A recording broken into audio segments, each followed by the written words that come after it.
How's it going? 1 second here. Go ahead and send this to my Discord, folks, and we will get going. Alright.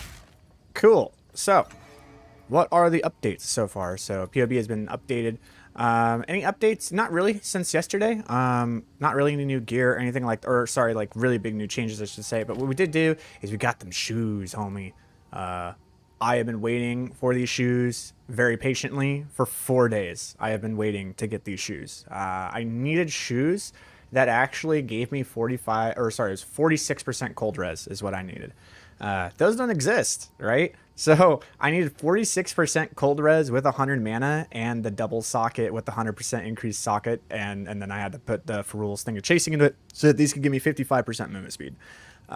Very hard to find, very hard to wait for. It took 4 days, but we got them. So I got my go fast boots, and I am speed. I am the fast now. It feels very, very nice to be able to move as fast as I do. Any updates, if you weren't here from yesterday, as to any of the changes that we were doing with the build, we got this charm. This charm actually does work with chilled ground as well. You just generate a bunch of charges because you're killing stuff all the time, so you're like never affected by a slow ever, including the chilled ground, which just makes those maps a lot easier to run. It's very much more enjoyable. Anything else? Being rapid casting 3 now actually works, so we can get our cast speed super fast with the Orb of Storms. As you can see, I can do things like this, and you can see the cast speed of the orb is just absolutely wild because we just casted like 8 spells before it, so it gets 80% cast speed. This also works with ball lightning and stuff like that. We have made some changes in terms of the gems. Ball Lightning now does run mobility, as well as Orb of Storms does run mobility now. The mobility plus the addition of these shoes just allows us to run through the map so well and just run through it and everything dies, and it feels very, very smooth. So, yeah, there's that. Anything else? Mana cost efficiency is working with cast on triggers, invocation spells. Mana efficiency does work. So anything that gives you mana cost efficiency or the efficiency to support gem does actually work, which is a massive DPS increase. It actually increases our damage by like a factor of 3. So really, really go heavy into the mana cost efficiency if you can. Wherever you can get it, because it really does actually make quite a big difference. And that's about that. Today, you know, the goal is to farm about 10 divs within these next 3 to 4 hours. I'd like to farm about 3 to 4 divs an hour. That'd be cool. We've done all our big maps, unfortunately, so we don't have any more maps to farm. So we have to go find a new farm spot. So we do have a bunch of cram precursors. So it's, you know, the first part of the stream is going to be very chill. We're just going to be blasting through some maps and basically looking for our next tower setup and getting ready and then farming out these new maps. So that's about that. Hope you enjoy it. And we'll just get right to work, shall we? Alrighty. Go ahead and get my music going, and yeah.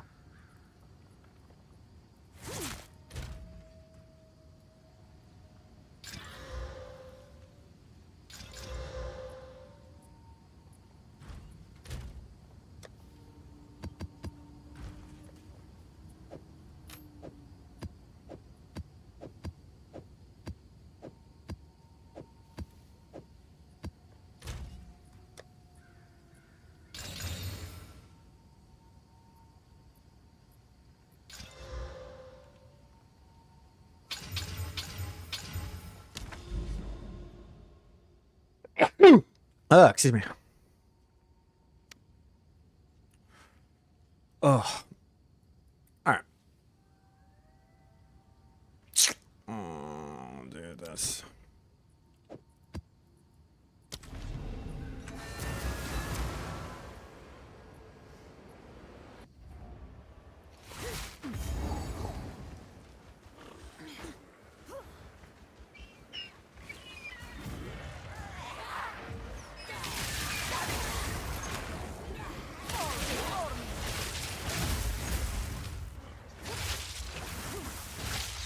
Oh, come on. We can get up there. That sucks. Local, need your aid.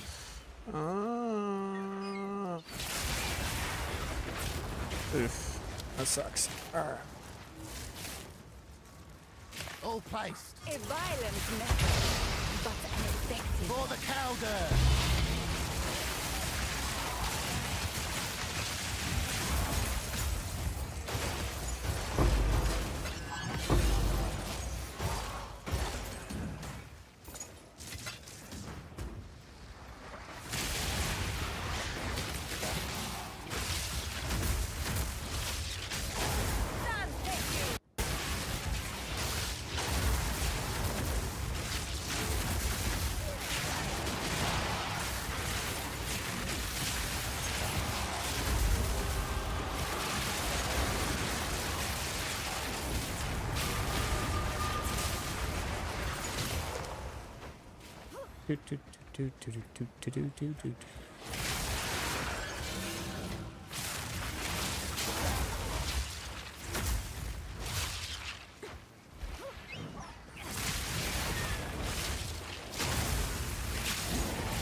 The winds bring fortune.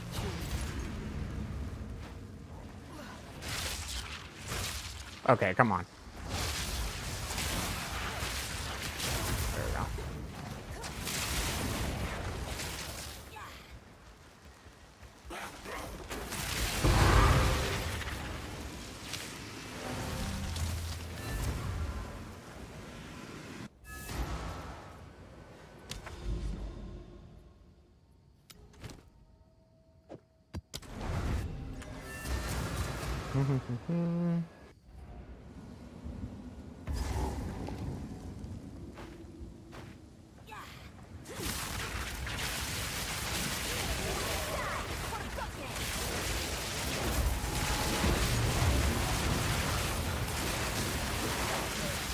Out of my way.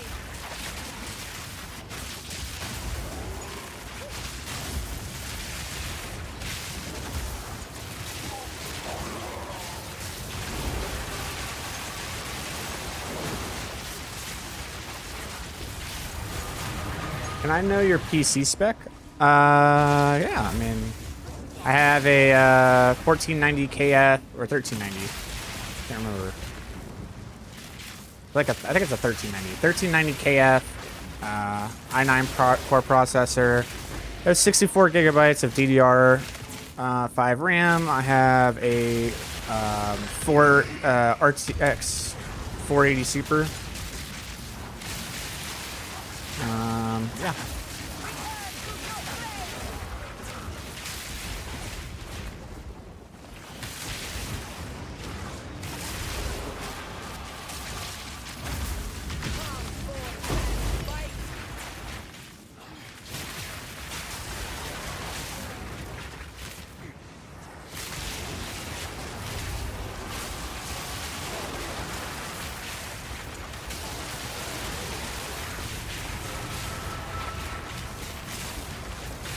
I've been hearing from a few people that they've been having issues with the particles.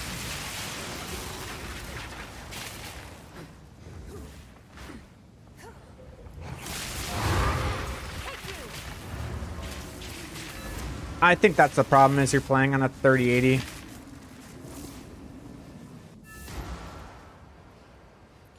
Which, if I'm correct, is I think that's an 8 gigabyte DDR5, yeah?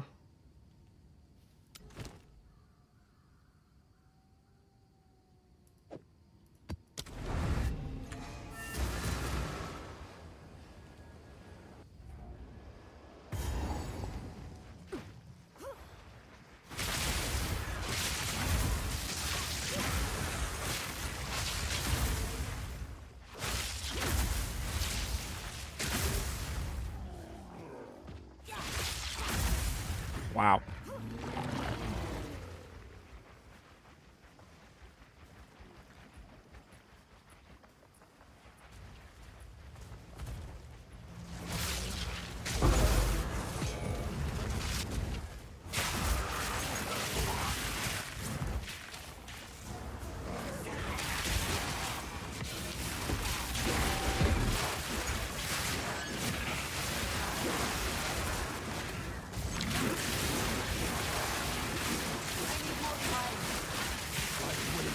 How's it going, dude?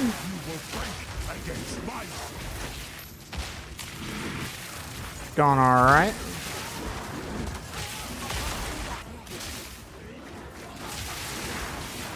You see my new shoes, dude? Die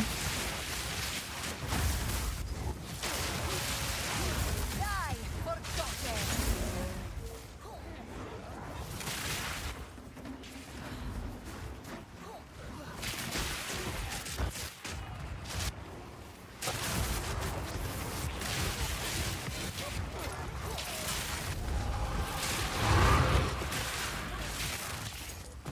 Well, now I gotta go find the expedition.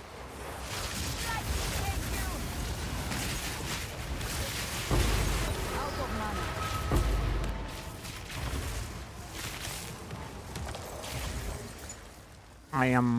I am the fast, brother.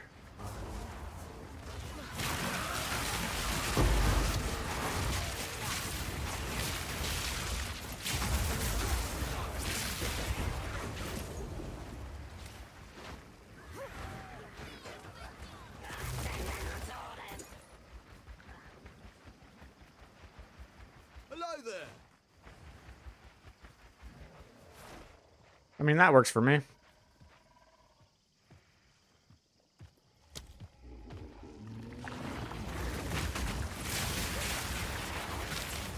I don't think I can get all of that, but I can get that. There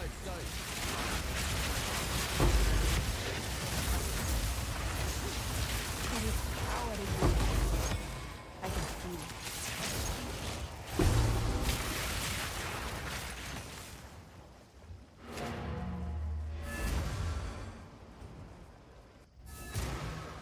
Love your orb build, so much fun. Good. Hey, bro, how much div is build cost? Well, that depends on where in the build you're talking about, right? Are you asking for the build I'm running right now? Like the exact variant of the build that I am doing? Oh, there's our triple. Boom.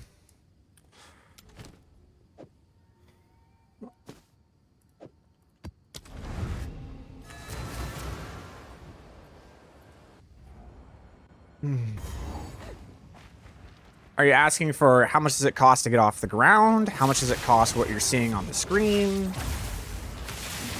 There's multiple answers to that question.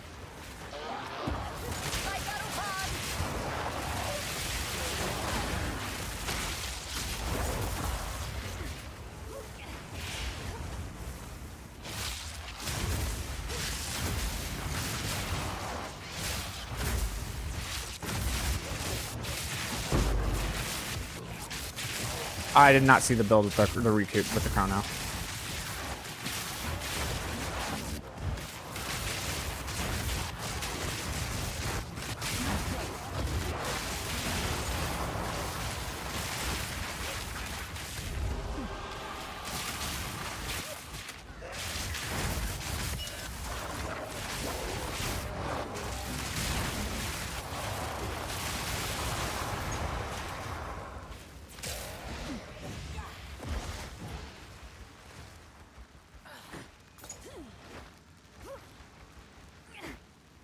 It could be on the north side or it could be down here. Yeah, cost right now. My build right now, in all its glory, is probably worth, I'd say, 750 divs.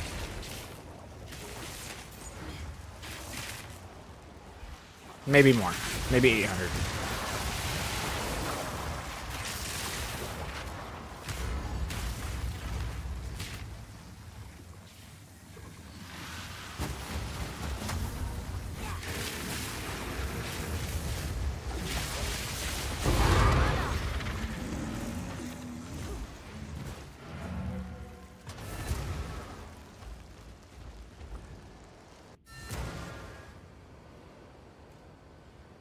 Yep.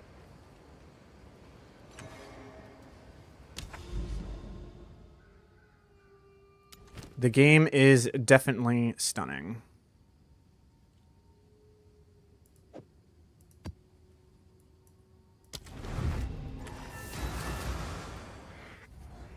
Irvan's around Frostbolt and Snake Pit in left, and enough mana and life recruit that you can spam spells like crazy and cast on Crit Meteor. That's pretty cool.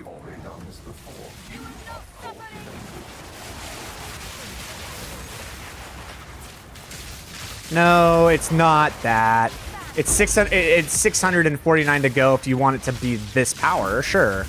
But it's not that much to get it off the ground and start running maps. I almost just died. Holy crap. Dude, I'm telling you, those Reflect Knights are the death of me, man.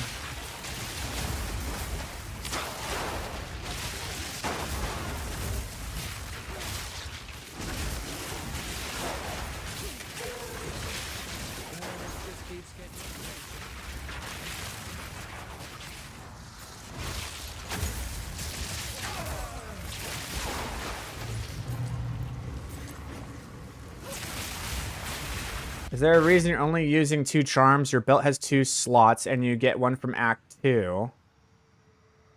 So you still have 1 open? I might have not gotten the one from Act 2. I might have not gotten the charm slot. It'd be great to have 3. Holy shit, it'd be nice to have 3. I just never really paid attention to it too much, but I think you're right. I'll go take a look at that after this. That's a great question. Imagine a cat being able to make a build like this, but then forgets that, like, there's a quest that gives him an extra charm slot.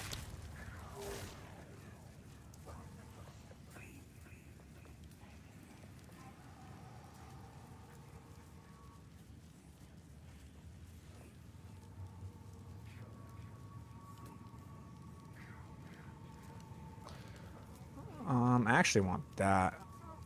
We want as many, like, extra monsters as we can get. Detonation time.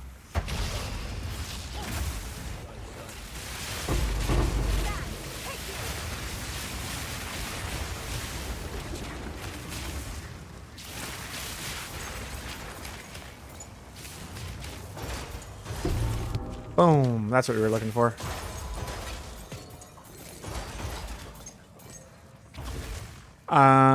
Okay, hold on. So like 215 fully exalted maps. It shows that you have it. It's not locked. Oh. Well. Well then. We're not gonna talk about it. All right. We're all gonna sit here, and we're not gonna talk about it. Okay. We're gonna ignore that I missed that. Never saw it, and we're gonna continue with our day.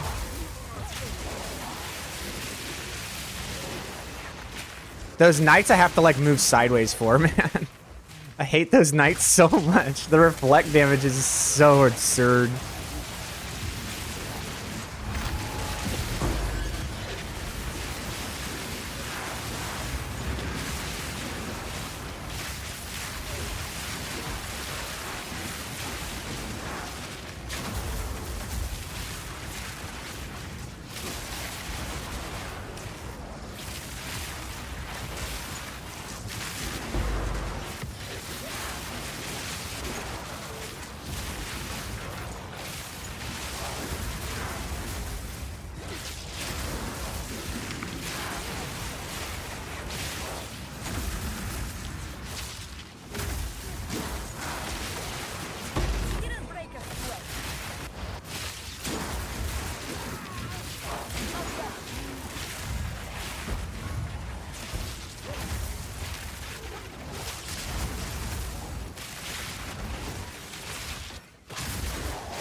So if I've never told you guys before, those Reflect Knights can Ligma, dude.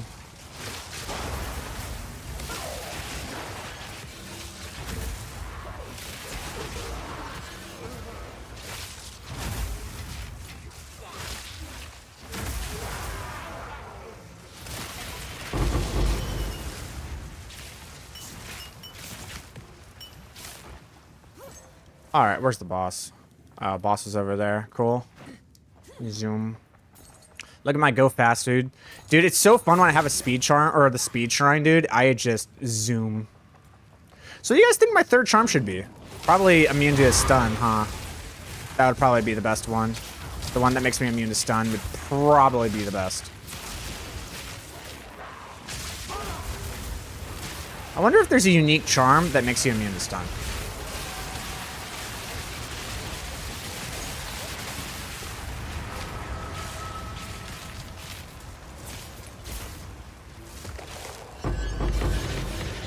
Nice. Yeah. Those knights are the worst. Knights are the worst. They're so bad. They're so bad. They're so bad. All right.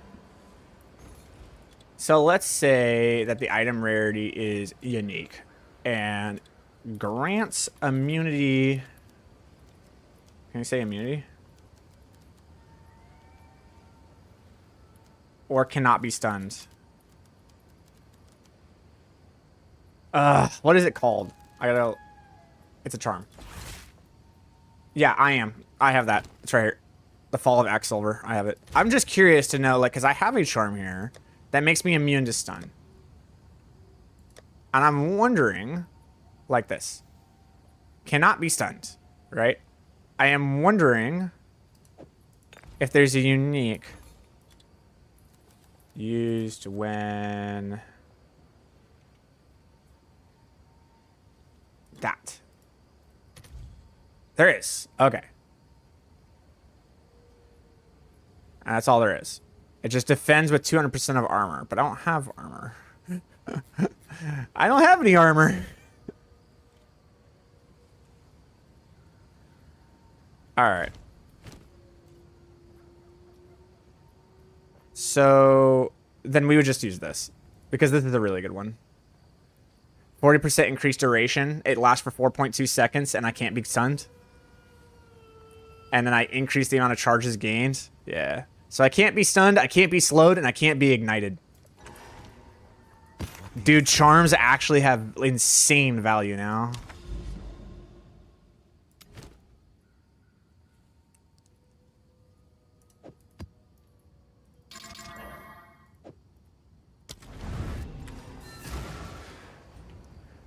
So what's new today? Did you find any way to improve further? I got new boots. Look at these boots.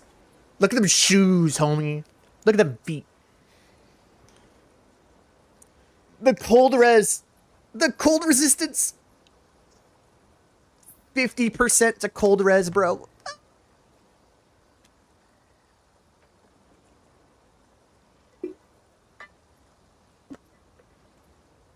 What are those? What are those? Yeah.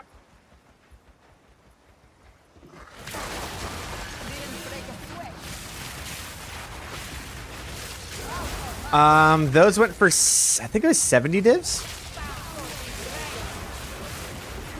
I think there were 70 divs. And then I put Ferrules into them, which was, I think there were 14 divines each. So the total cost for those shoes was 98 divs, I think.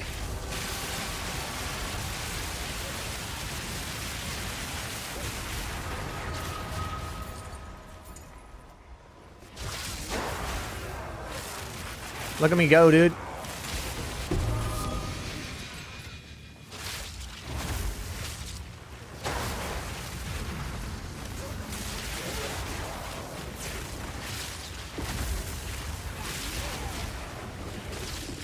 Yeah, dude, I got them Jordans, homie.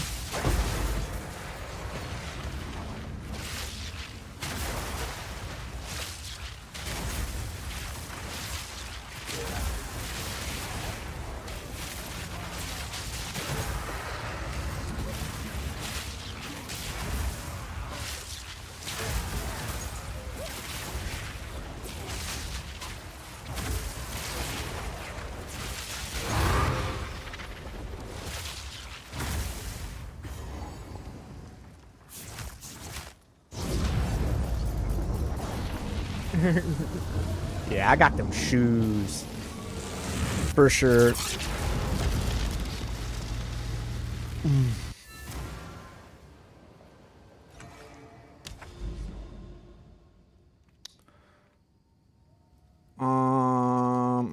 Okay. So the question is these are going to affect, like, I definitely will get a triple effect on, like, these maps right here.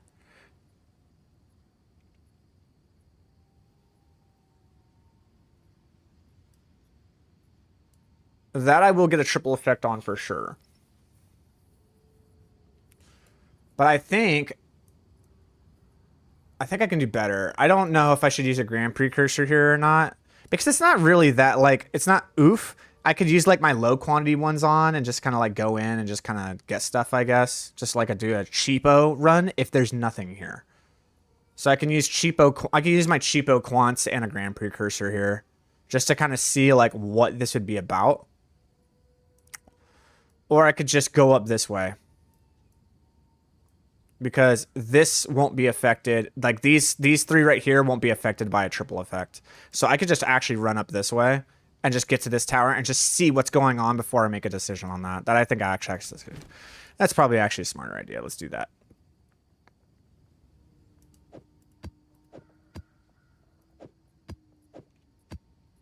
We're just kind of cruising through the map right now, just kind of searching for our next... Who sent you?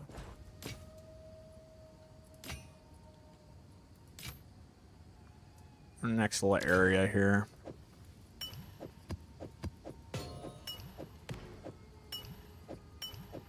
It's not supposed to be, Okay.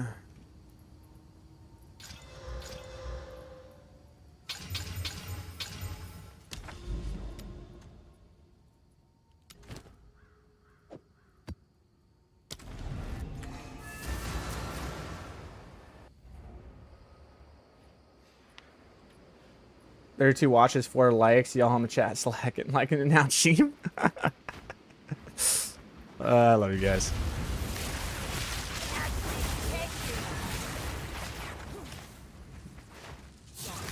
Oh, okay, so this is the center.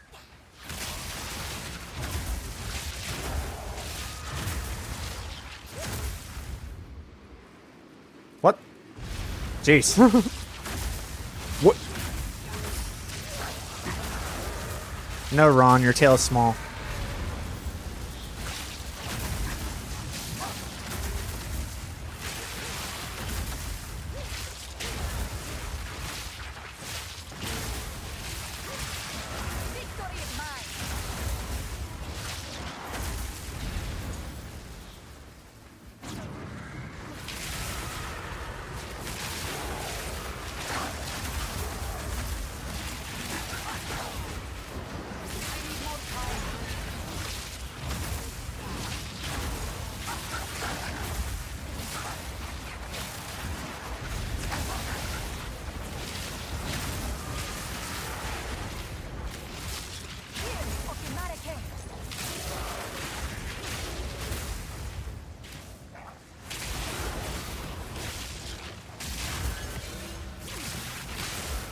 Yes, I did activate them all.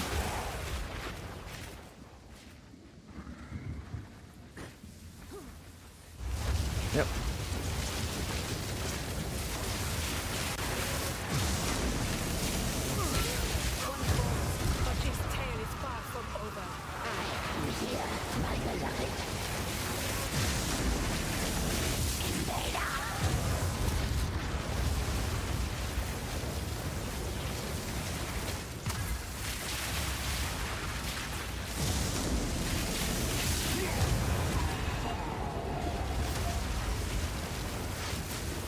I do. It's in the description. In the description of the channel.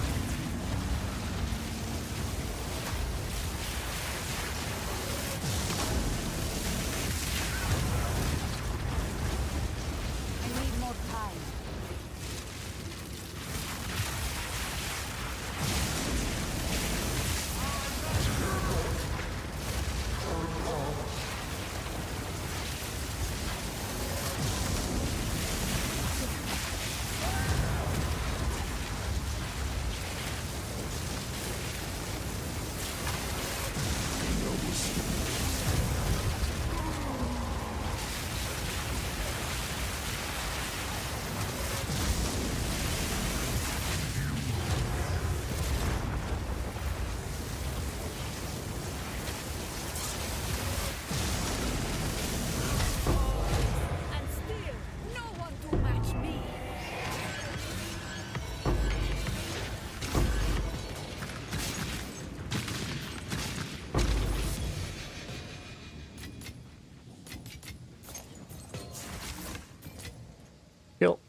Zest. I serve.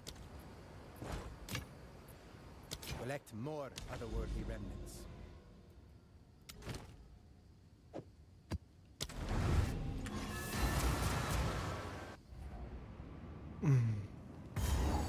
Oh, Argentines, you're from Twitch. You gotta go to my YouTube, homie. My YouTube has everything.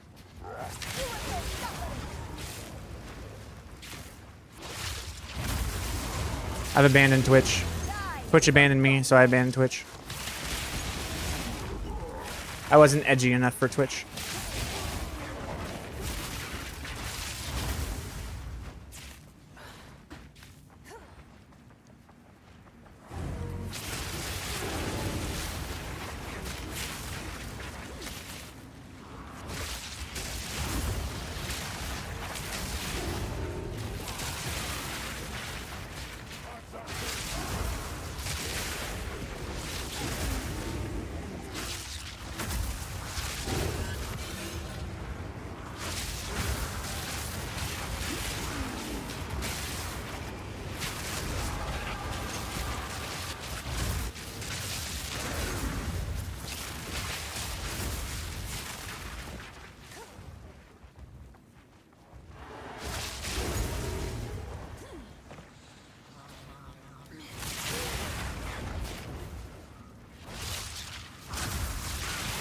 Crazy how downhill that company went.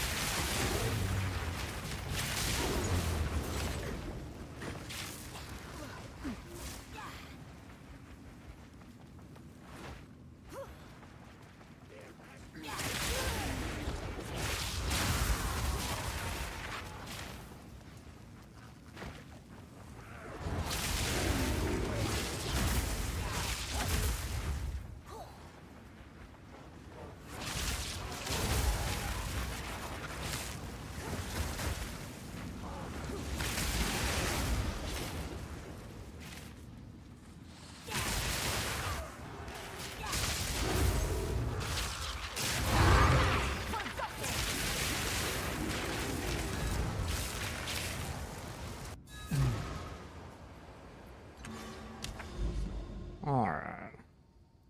We're moving. We're getting there. And we do have a connection point to wherever this is, and hopefully that connects to that tower. We're getting there. We're getting there. It's take us a couple more minutes. Yeah, I don't know, man. It's like I don't know. I think not talking about I'm not talking anything about marketing or political about the difference between the two companies. But what I will say is this. The fact that in YouTube, you have the ability to pause a live stream and go backwards and rewatch something has got to be legitimately the main thing that attracts me to YouTube over Twitch. Every single time there's like a game, there's like a game news release for Path of Exile or Diablo or Division or something like that. If they are streaming it on YouTube, I will watch it because I can pause and actually read what's going on and not sit there and just like have to completely, you know, digest everything at live speed. I can actually stop, pause, and process it at my own rate. And I have to say that's probably the biggest win for me.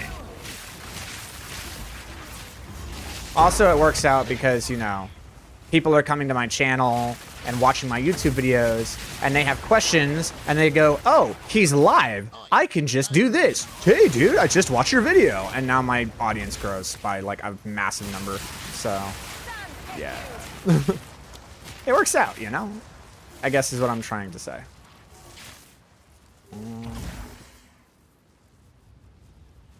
They're way... Okay, so I can get a lot by doing this. Yeah, we'll go right here.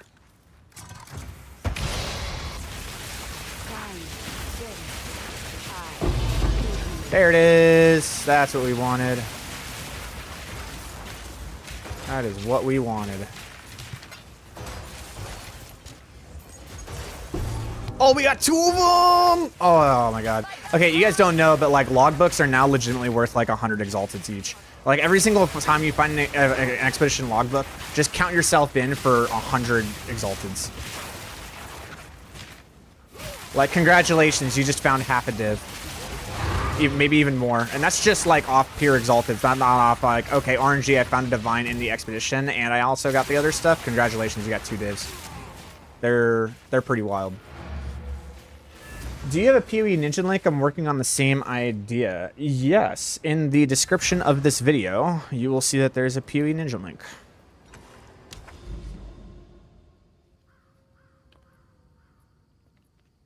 I move CoC to Archmage and it clears everything even faster. Damage is insane. You know, I don't know about that. If it works for you, dude, I'm happy it works for you. But I have had this argument and I have had this debate with many very big Stormweavers in the community. And even when you're able to get your mana above 3,000, even with the new Archmage, Cast on Critical is still able to out DPS Archmage. So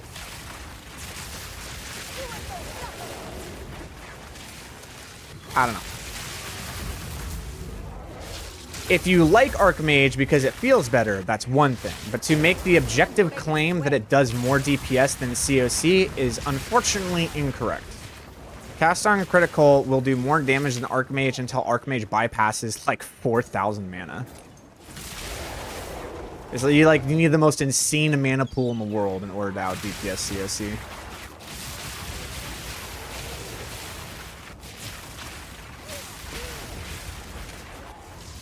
Yep, that's why I like YouTube.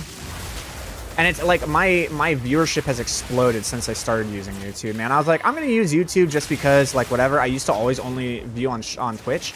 Dude, I was lucky if I ever got above like 25 viewers. Like, it was kind of a sad. It was actually kind of sad. And I did this for like a year and a half, and I could not get my viewers above like 20. Went to YouTube, dude. Within a week, I had like 60, and now I'm like averaging almost 100 every single stream. So yeah, we're growing. We're getting bigger.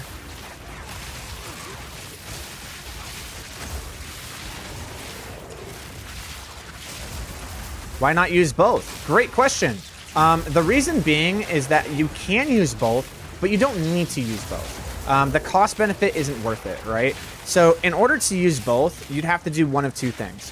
You could either run less energy shield and be less tanky, by not a big margin, but like you'd be less tanky and it'd be very difficult to get the triple resist 50 spirit energy, like 800 energy shield robe.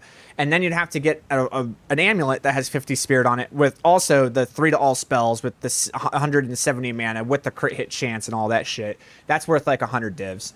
The other thing that you can do is just run Alpha Howl as your helm. But in doing the Alpha Howl as your helm, I lose the rarity. I lose 50% rarity of items being found, and I lose the crit hit chance, and I use a lightning resistance.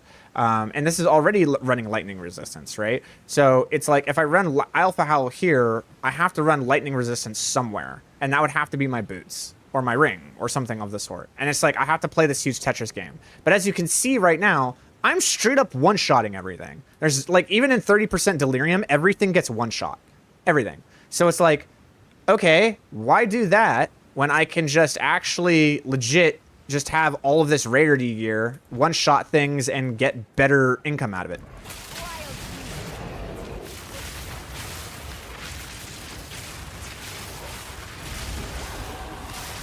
Why do I place Orb of Storm when I one-shot everything with Arc? What do you think is casting the Arc, my dude?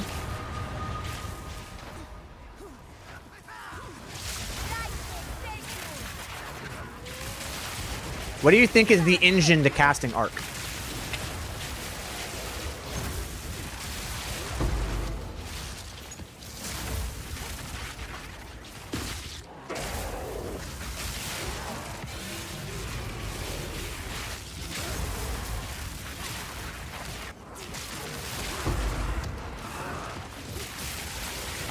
There we are.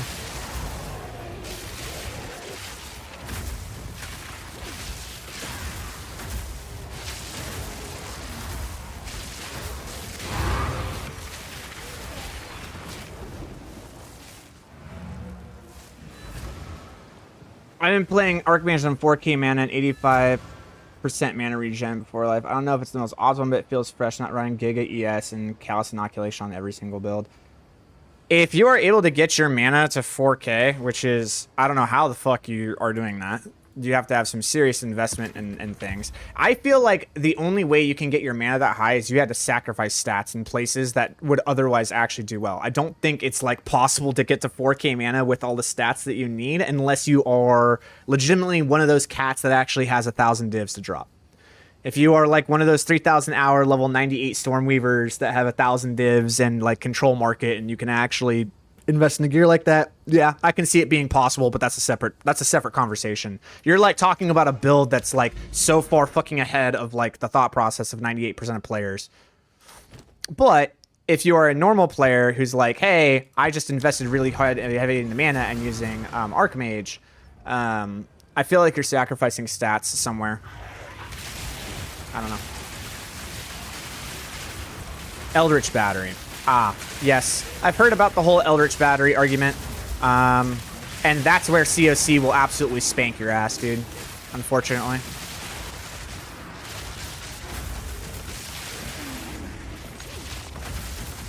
You could say that I have the same amount of mana as you because of the fact that everything is costing double cost for you. But I'm able to output spells faster than you. At like 3 times the rate.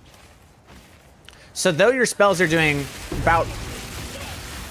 I'd say your spells are probably doing roughly 2.5 times more damage than me. Because of Archmage. I'm also outputting spells at 3 times the rate you are. So it's like you're doing 25 damage, but I'm doing 10 damage 3 times the rate that you're doing 25 damage. And that's where CoC wins. Let's see if we get lucky with the researcher's box, huh? I like finding these. These are fun. Let's gamble. Oh, why couldn't that be Divine Orbs?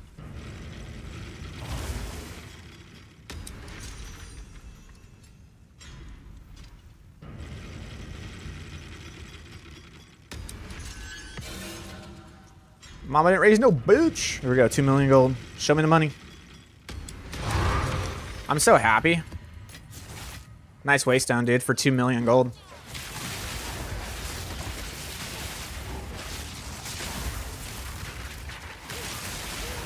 I just really don't like Eldritch Battery.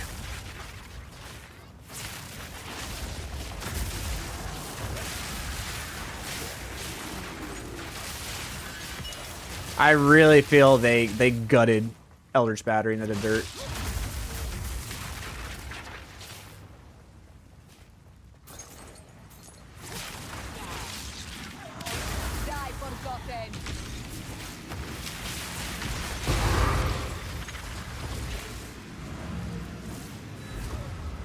I bet you this waystone will give you a div, right? Yeah.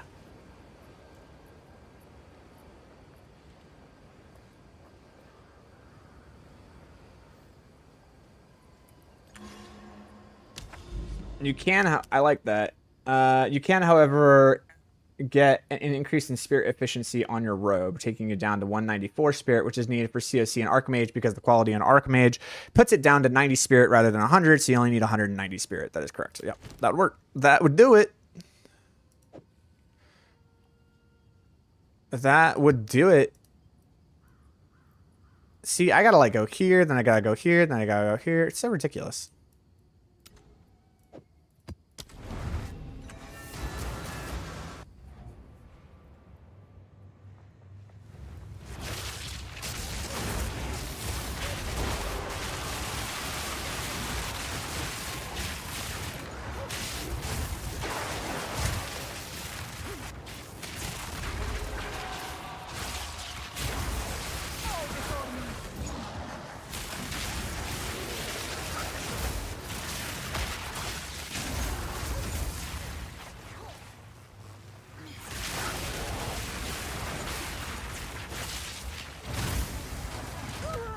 Oh, see, I wanted to test that. Interesting. It says I can't be stunned, but I definitely did. So you can still be stunned out of your, you can still get stunned out of your sprint. Arc on level 33 got 987 damage full bill buffs. Insane. Yep. I think right now for me, if I have full buffs and this is on cast critical version, I can get to 1.7 mil.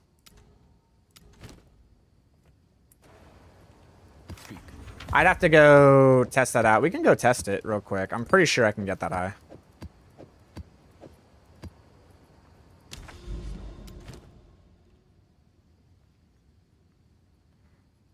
Is that 4? Yeah, I can just out.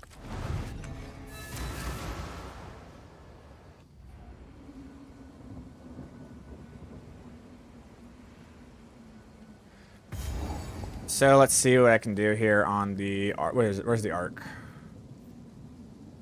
Okay, here's the arc. Let's see what I can do here.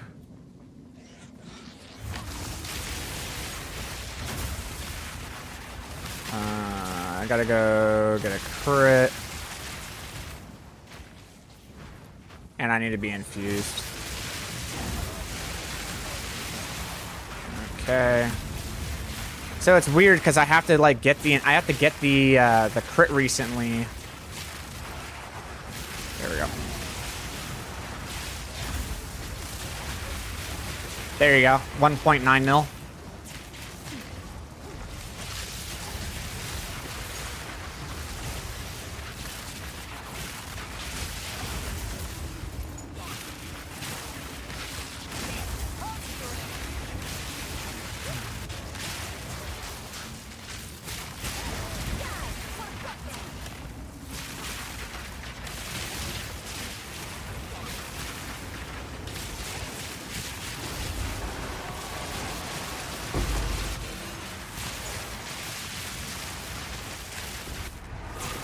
Pretty good.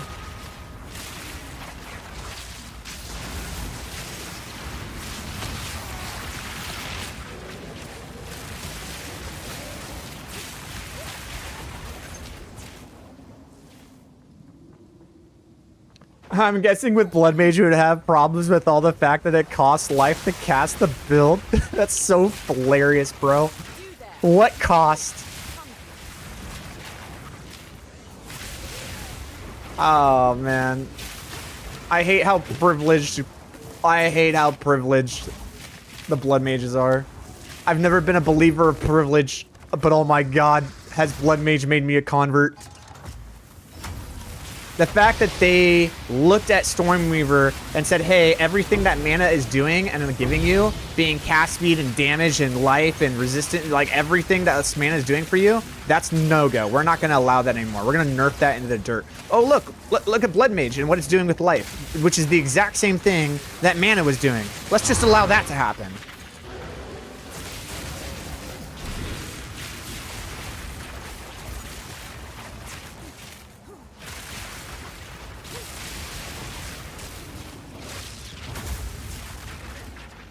Did I try Overcharge and Commiserate? Okay, so if I remember correctly, Overcharge and Commiserate will shock the targets, but when they shock the targets, it will reflect the shock back at you. And I don't know if you know this, but you can double shock yourself. And my shock amplitude is like 60% with that. So I'd be taking 2 times more damage? And I'm already one-shotting everything? I'm good, homie. I'm good. I'm good.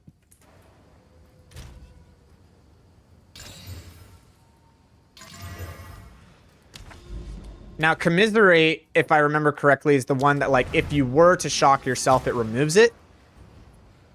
I think Commiserate's the one that does that, right? You're saying, like, Overcharge makes it 50% increased magnitude, but it reflects the shock back at you.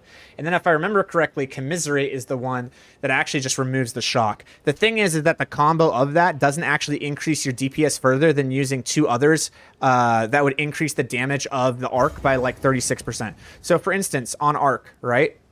Rising Tempest is insane. Because did you know that elemental weakness counts as cold, lightning, and fire all at the same time? So when you cast it, it increases the damage by 36%. Immediately.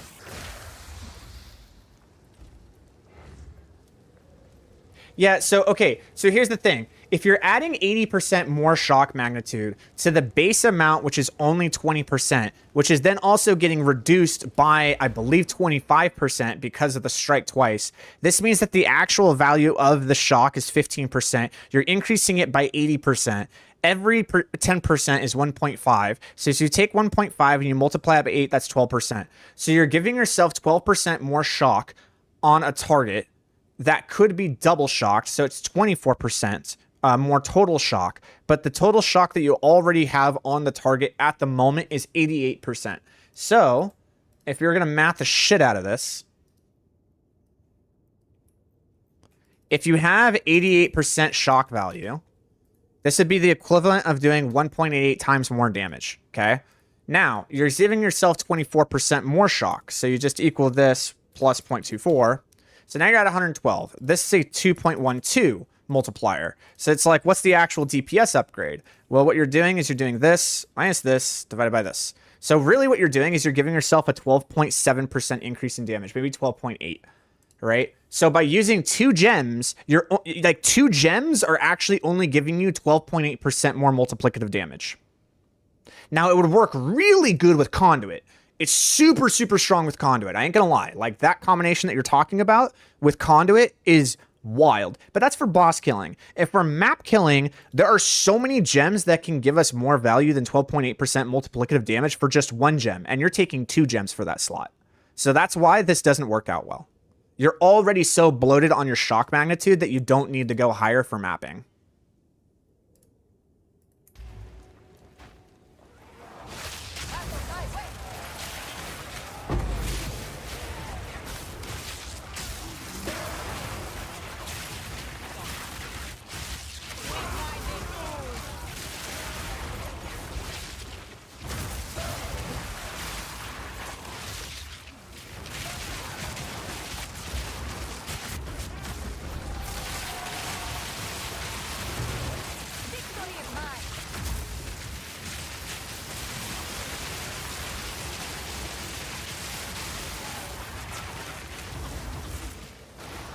Like, Rising Tempest gives 36% multiplicative damage, right? That 1 gem has given me 3 times the value that Commiserate and Overcharge can do for me.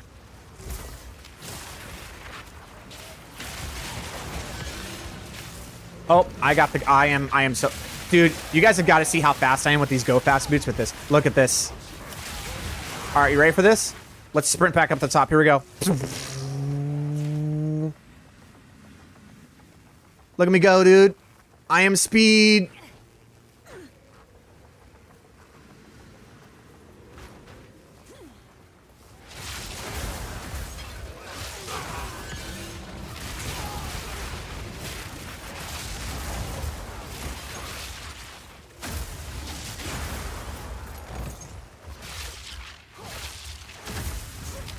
I love that shrine so much. Look how fast this shrine can make me cast, dude. Hold on. Look at this. It's so stupid.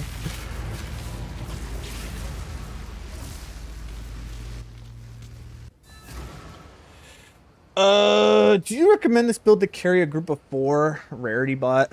I don't know. I've never tried carrying 4 people with it. I bet you it could. So it's more reasonable to use Overcharge Commiserate just for Ubers. Yes.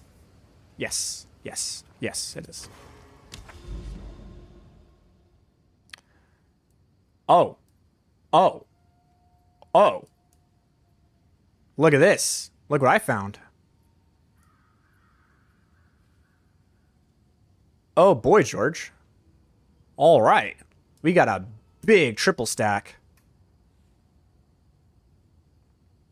Look at all these maps that we can triple stack. 1, 2, 3, 4, 5, 6, 7, 8, 9, 10, 11, 12, 13, 14, 15, 16, 17, 18, 19, 20. 20 maps that we can triple stack. Oh boy. Wow. And I only need to put a Grand Precursor into one of them, so that gives me 14% plus 42%. So I can get to 56% quantity. Oh boy, George. Now, I was told the ramps with one random modifier was actually better. You want to put one random modifier in your maps with the precursor. I guess I'll try that because I haven't done it with all three of them having one random modifier and the maps having another. I'm curious what that means. What does it mean for a map to have the random modifier? Hold on. It's right here. Yeah. Your maps will have one additional random modifier. Let's see what that means. I want to know what that means.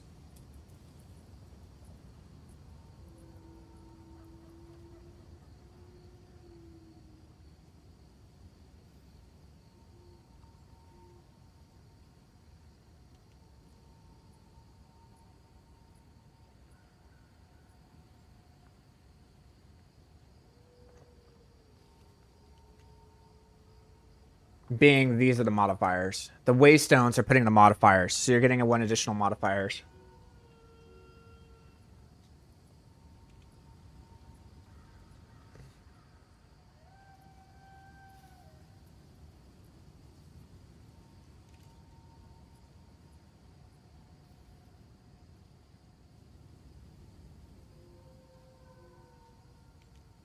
So you're putting an additional like ignited ground or energy shield or something on it, and those things have effects to the item rarity, the rare monsters, stuff like that.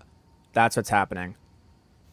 And that is definitely more impactful, especially if you do three. So three of them would definitely have more of an impact than 21% quantity. For sure. Yeah. Yeah, for sure. All right, hold on.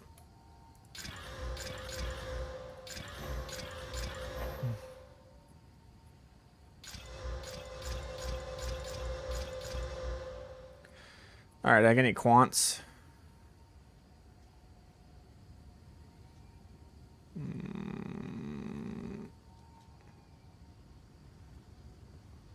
I did not. It feels bad. Okay, so what we need to do is we need a grand precursor. We need a breach and we need a modifier. And then we'll put all these in. Oh shit, you guys come here.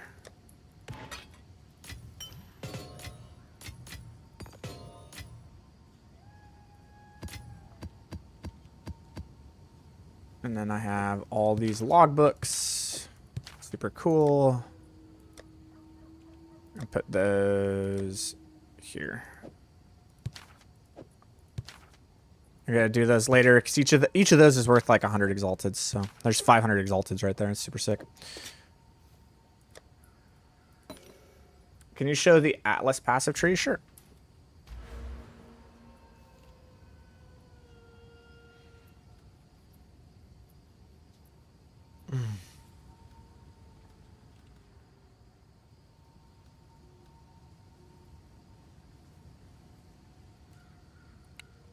That is my Atlas. I'm thinking about changing this, though. Go on. Like, that's a good one.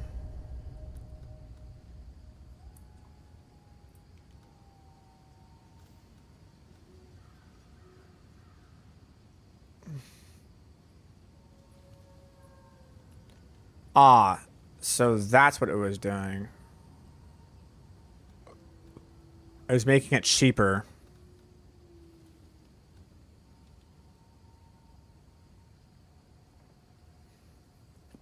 And that's why it was always worth it to defer. But it's not worth it to defer now because I'm not making as much.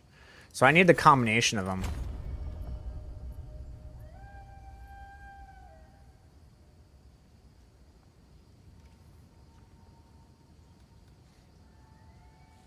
Yeah, I need that.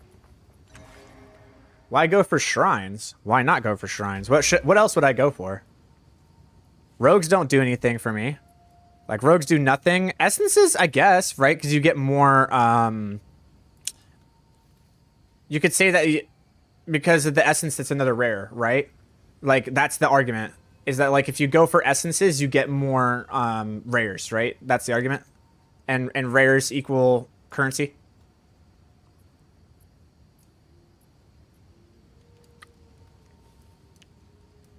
I know that Empyrean goes for this stuff right here.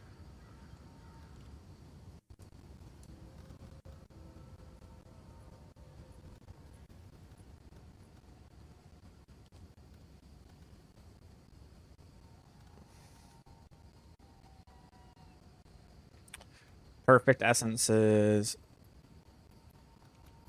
Corrupting essences. You could. I don't know. I like the shrines better. I've always liked. I just like shrines. I like shrines. Shrines are good.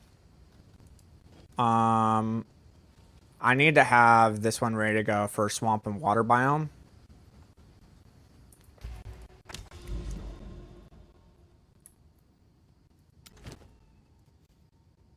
It should tell you the biome.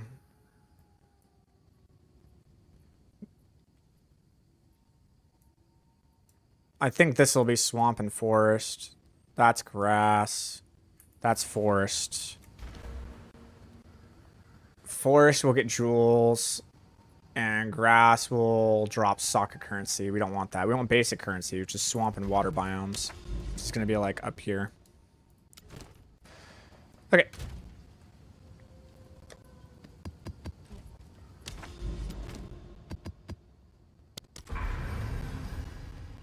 Good shit. All right, now we just immediately go do the towers.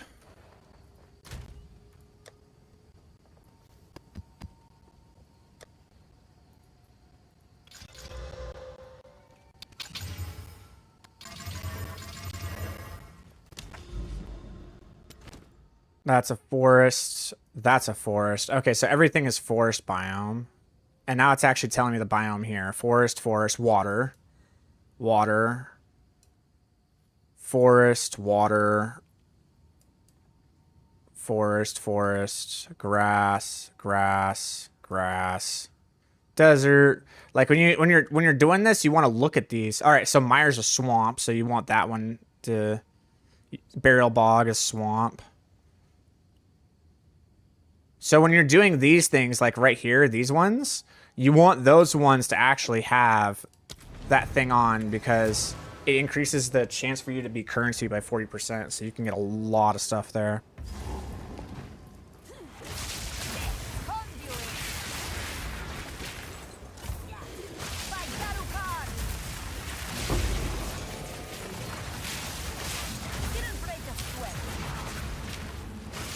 Also, Shrine's giving me 100% rarity and, like, speed, and they just help a lot. Like, Shrines just make the map clearing so much easier. If you ever get a rarity and a speed together, it's just like, oh, well, you beat the map.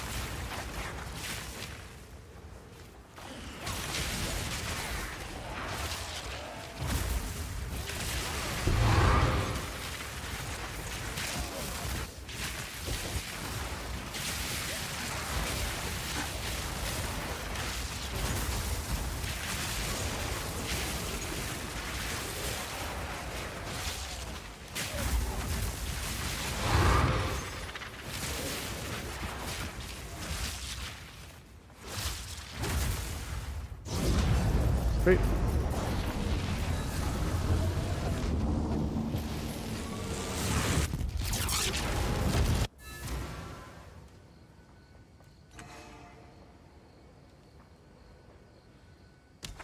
I did everything the same as your build, but my arc has base damage 53k and it feels low.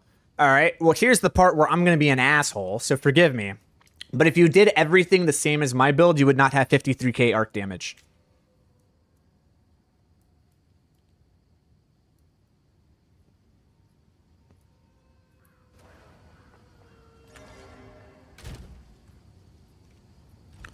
All right, I need a tablet. It'll be a precursor tablet with modifier. Map 1 modifier. Additional modifier?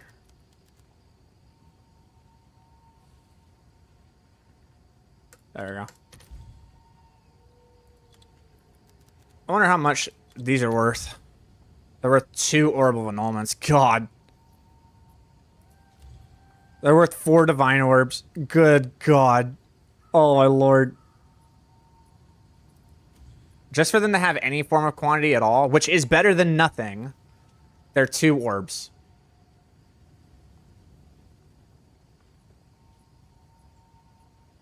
Is that worth it? Yeah, I think it is.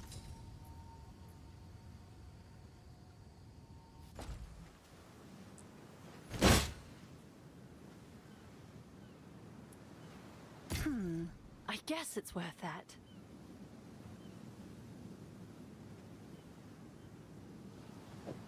Where's the other one, bro? You have another one for sale. I saw it. Don't you lie to me.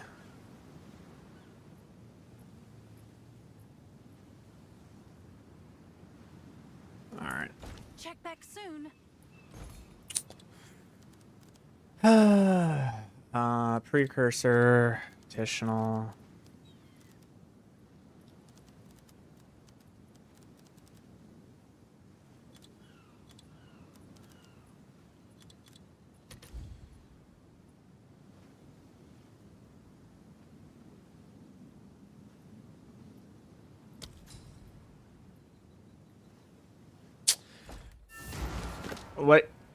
What is my base arc damage? It's like base arc when you're talking like I'm just sitting in town, just chilling. Definitely want. I'll tend to the books.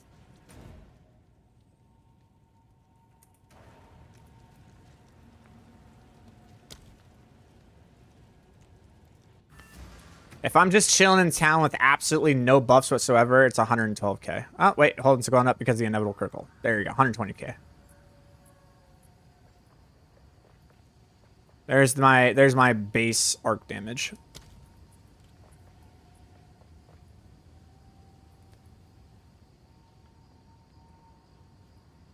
So, yeah, I don't know. All right, now we have those. Let's go to our maps. Okay. So I have a 7% quant here. Put that there with the 7% quant there. So now I just need ones that have quants. And I could put these 6s in, but I would still need one more quant. And I'd want them to be something different than Delirium and Irradiation. I need one that's Expedition. I need an Expedition, and I need a Breach. We'll do Expedition first. I'm going to need an Expedition one. So, it needs to be an Expedition Precursor tablet with quantity of items in my map being at least 7. Oh, there's a 6. Those are so cheap. Is anybody, like, selling multiples of them?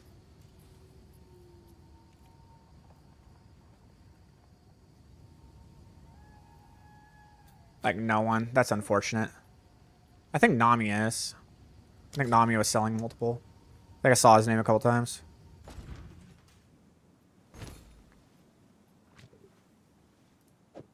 It's yours.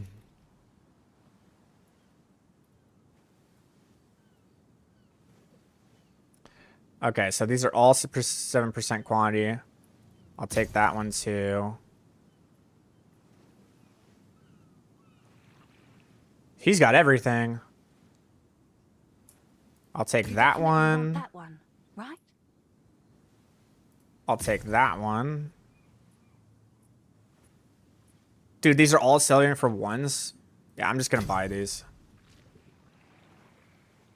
Breach and Expeditions are the ones you want.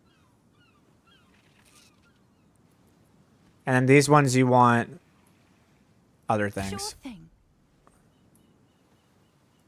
Cool. I'm just going to load up on these because I'm going to be using them multiple times. Like, yeah, I just dropped so many, like, so much currency for that, but, like, I'm going to be using it.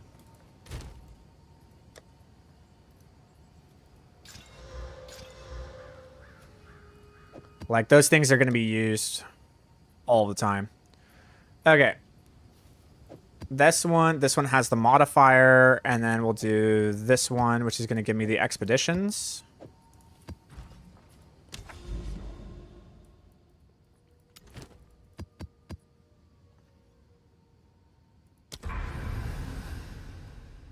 Cool. All right, the next one that we're going to do, being this one, is going to be... It's going to be a breach. We'll do another expedition. And then the other... This one right here. Yep. Boom. Awesome.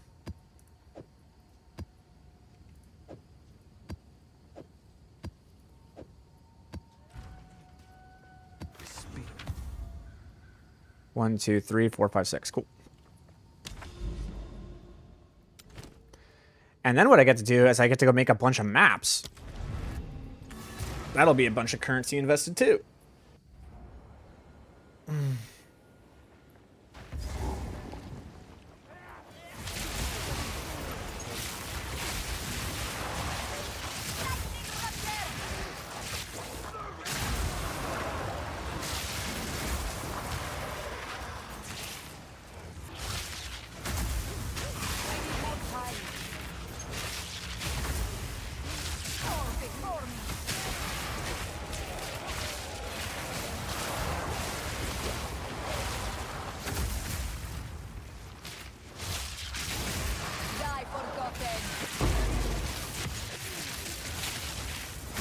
On.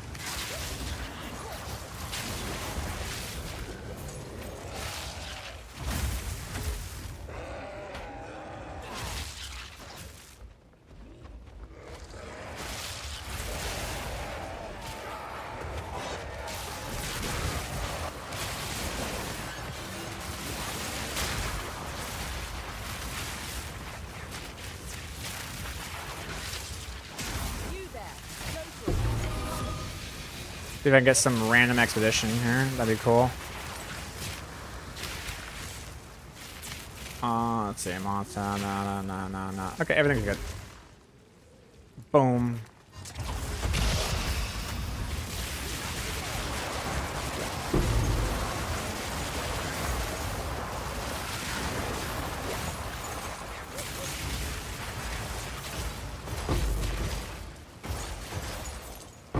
Hey!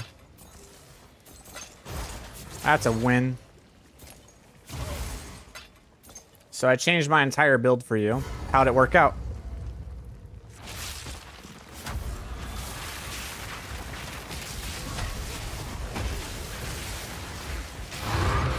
That bastard almost one-tapped me.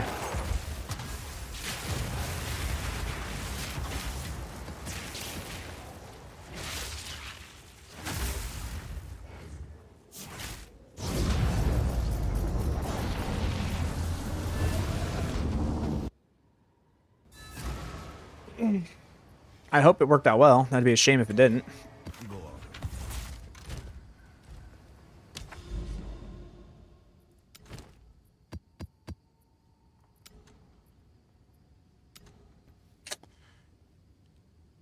This is not the right breach.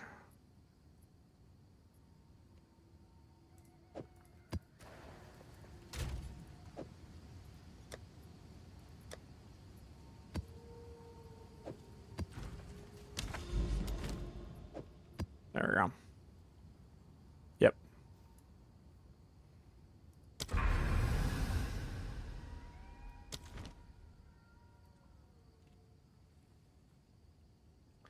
Still on tuning game to skill support jumps correctly. Gotcha. And now, everything out to here, everything out to this whole area right here, this whole thing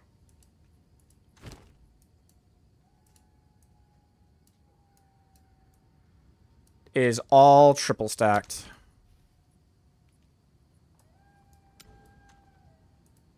Well, that's a lot. And I have access to any of the maps that I want. Because of the grand precursor I put in this. And I also have some triple over here. So these ones are reaching out to right here, as you can see. So all of these ones right here are also triple affected.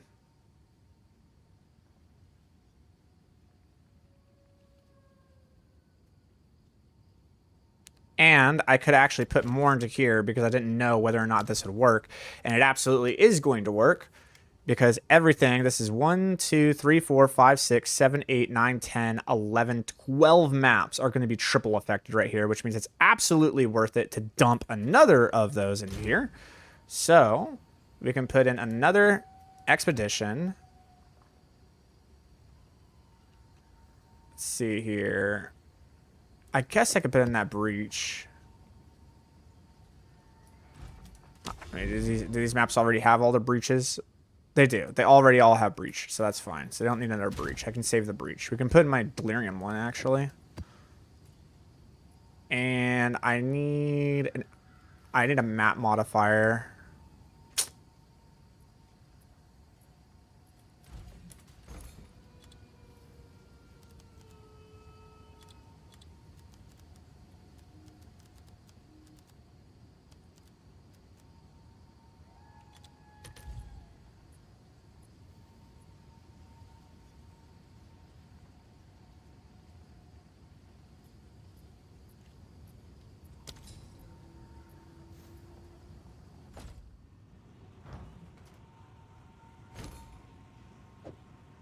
It's done. I'll sort it. Cool. I'll tend to the books.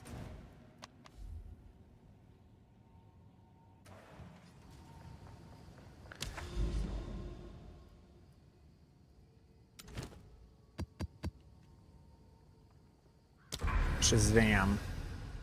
That is some juice, bro. We got some maps to do now, boys. We got maps. We get to play the game. This is going to be fun. We are going to make some fucking money. This is it's probably about 40 divs worth of maps here.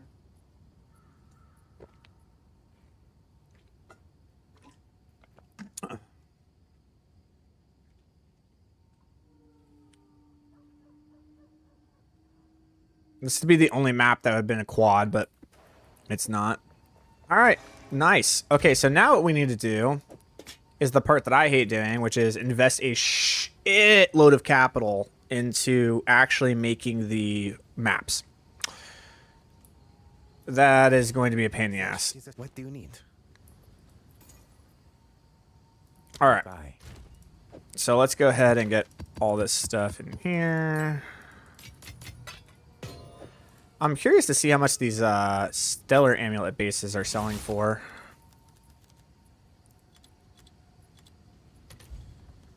Only selling for 1 exalted. So what that means is that Asher Manus is not that good anymore. It used to be good, not good anymore.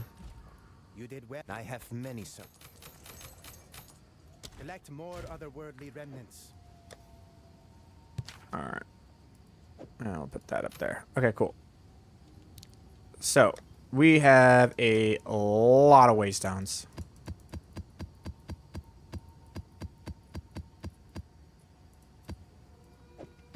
We are going to need quite a bit here.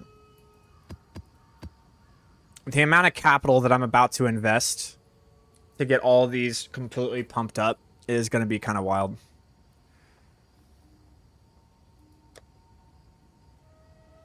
All right.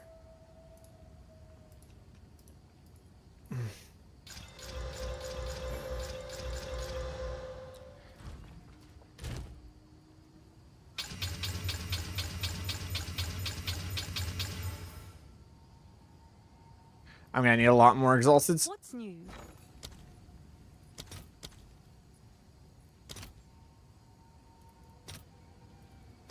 Let's see if there are any takers.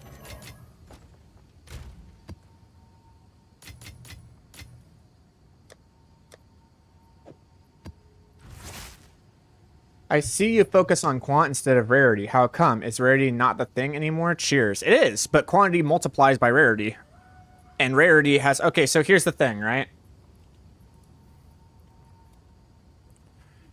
All right, sorry I flashbanged you, but here's how it works. Here's number, items, dropped of value, right? And then this is rarity. 0%, 100%, 600%, you know, stuff like that, whatever, right? And it goes like this. Okay? That's how the line goes, okay? So when you reach this point, the difference between this point and this point is barely noticeable, right? That's what happens with rarity stacking, okay? Now, rarity of the map and rarity of your gear does multiply across each other, but they form one giant factor of rarity, right? Like the rarity of the map times the rarity of your gear equals one giant thing of rarity, right? And so you get this effect. Now, you could make the exact same argument with also doing quantity. Okay, so you could write quantity down here, and it would look exactly the same. Okay?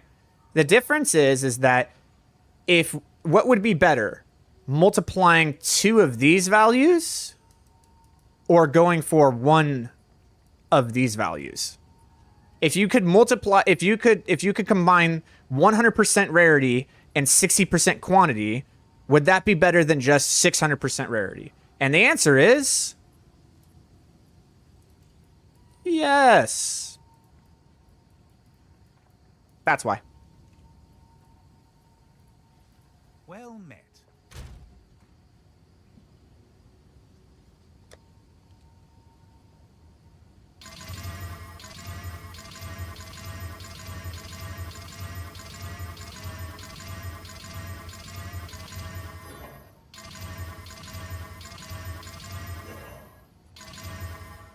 Okay. Now, I'm going to need this over here. I 1, 2, 3, 4. 1, 2, 3, 4, 5. So I'm going to need 6 more vertebrae. Yes, you want rarity on gear. I got rarity here. I got rarity here. I got rarity here. I got rarity here. I got the rarity. I got all of it. I got all the rarity. So I got rarity in my gear here, rarity here, rarity here, rarity here, and all of that stuff multiplies and equals over 100%. I think I have like 120-something% rarity in my gear. Okay. Yes? Now, I'm probably going to need another one of these. Let's see if there are any takers. Okay. Because we're going to need a shitload of greeds. Like, a lot. 1, 2, 3, 4, 5, 6, 7, 8, 9, 10, 11, 12, 13. That's just 20, right? I have 20 here. That's 60 greeds. And I have 5. I'm going to need 55 greeds. Oh, it's you. That's 110 exalteds. Shit. Can I trade for an orb? There's no Devant. I could do this though. I'm willing to do this. All right. Your order is registered. There. I got enough greeds to last me a while now. Okay, cool. Now we're gonna need vertebrae.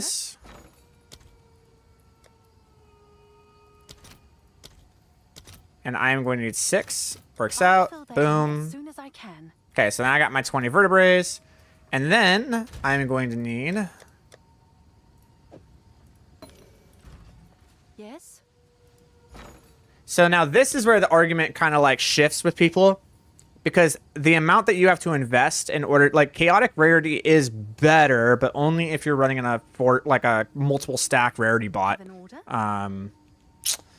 Sense. So technically what's actually better is chaotic monsters.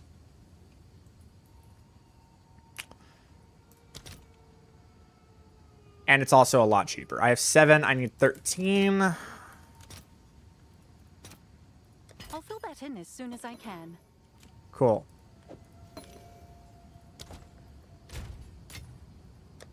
And then I'm going to need more chaos orbs. Oh, it's you. for my greater chaos orbs. We'll do 2 for 6. It's fine. Okay. Cool.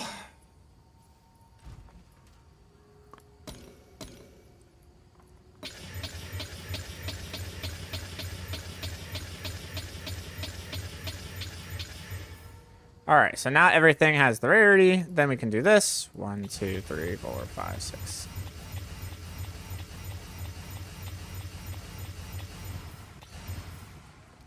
And you may be asking yourself, is dumping all of this capital into these maps worth it? Yes, it is. It absolutely is. It pays back like 10 times over. It's insane. All right. So if you guys are curious about knowing what desecrated modifiers give you like what things, here you go. The one I like the best is this one. This increases the rarity of the area and increases pack size by 10%. And if you do enough damage, this isn't really that much of a threat to you. After that, the one that I do really enjoy is increasing this. So like this one right here, natural monsters have this. This one, the Abyss Depths. This one, the Abyssal Room. They have additional is another great one. And then the other one that gets 3% more rare monsters. There's another one that gets 3% rare monsters. This one I really don't like.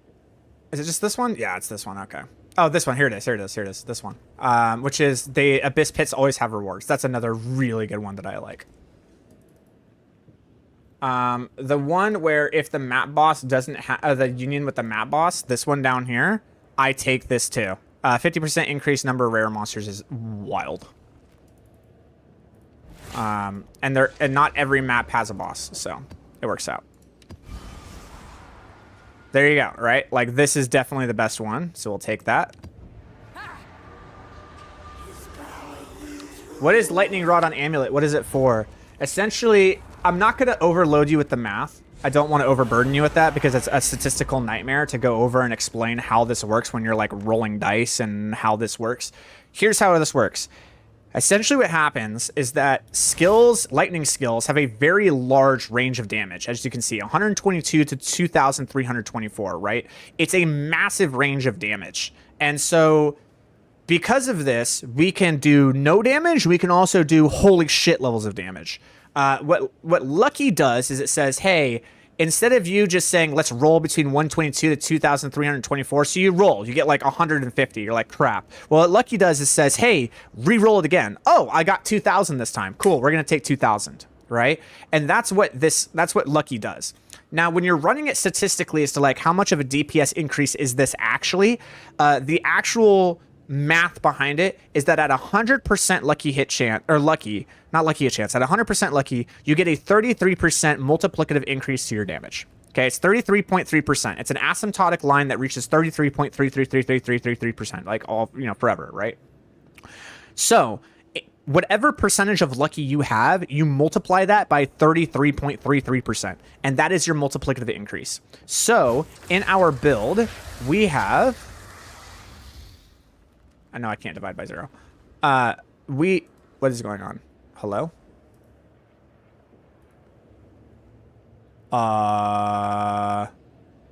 Okay. It's probably a macro I had for, let me see. For Diablo. Let me see something.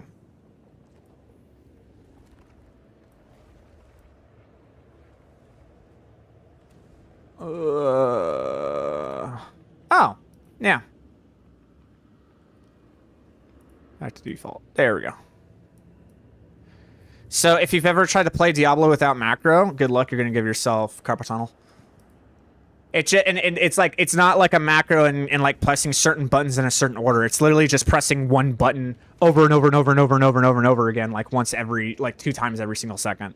If you don't do it, the build doesn't function. This game, you can't use macros. You can't use macros in Path of Exile, especially with this build. You can't like repeatedly press a button and it's the right thing to do. It will, you will fuck yourself over like 10 times. So you have to actually play the game, completely honest. Anyways, let's go ahead and clear this. So going back to what I said, it was 33.333333%, right? All you have to do is take your percentage and multiply it by what 33.33 is. So I have 55% lucky hit. So that's 0.55. And you multiply it by the 0.333333333, right? And that means I have an 18.33% multiplicative increase in my damage. Now, what the lightning rod does is lightning rod is 30%. So really, it's 0.3 times 0.333333. So what lightning rod is it's a 10% DPS increase. It just literally gives you 10% multiplicative more damage. But we can run Heart of the Well, and Heart of the Well can give us another 25% lucky. And so therefore, we can get to that 18%. That's how lucky works. That's what it does.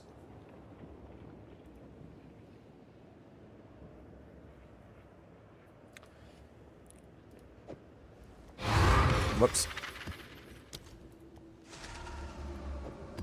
All right, let's see what we got here. Yeah, take that. I believe the additional pits is the good one.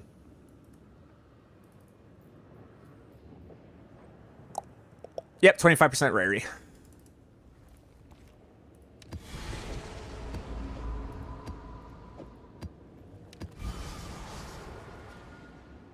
That's the good one.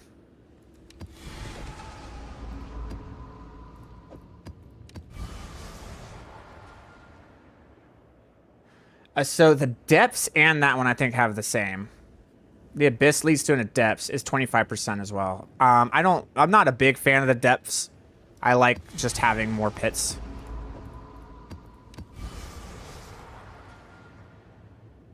This one.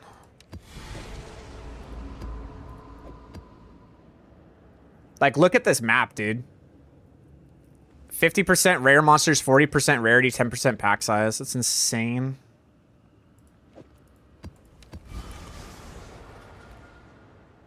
Okay. So I believe both of these are pack size. Let's take a look.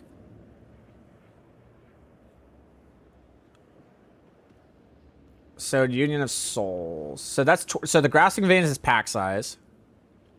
And the natural Union of Souls is pack size. You want the Grasping Veins. You want the Grasping Hit.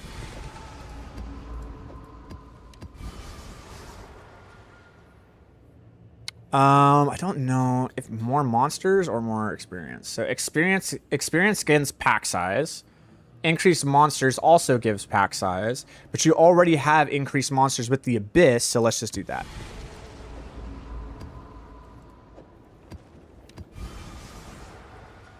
Map boss.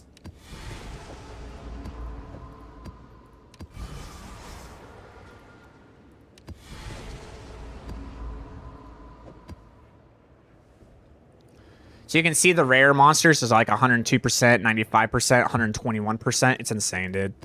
It's so good. So good. So I believe this one's actually pretty good, but it's also like hard. Yeah, it only gives pack size. Okay. What does the Incubator Queen give? Pack size.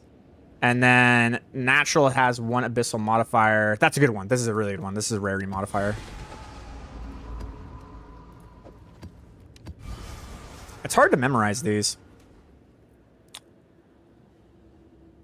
Pack size, and what's this one?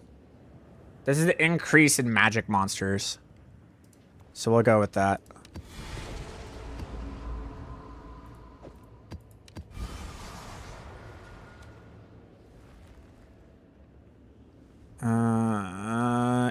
Increased monsters is the rarity one, right? No, it's the pack size. I guess we'll do this one.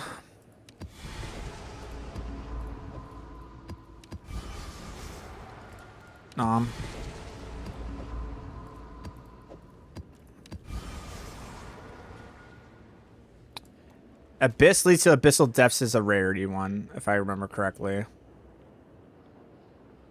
Yep, it is.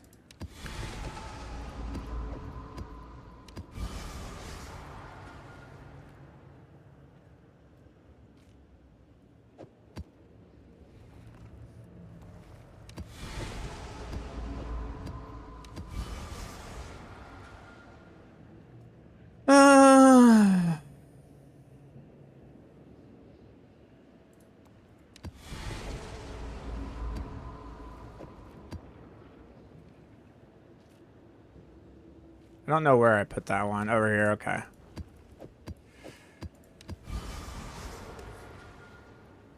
That's a 25% rarity one. I'm more than certain. They always have rewards.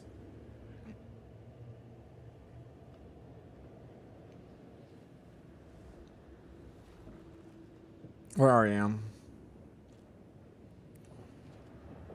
Yeah, there's a number of rare monsters and magic monsters. That's a good one. That is a good one.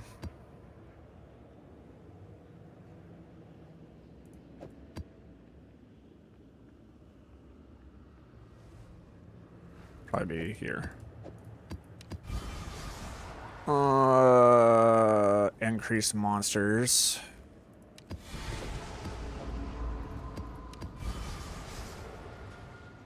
Grasping Vein.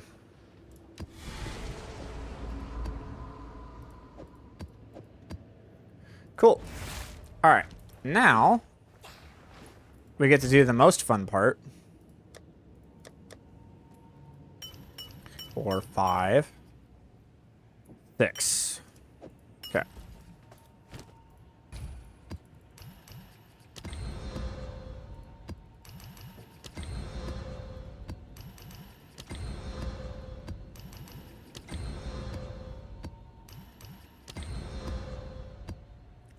No, there's no faster way to do this.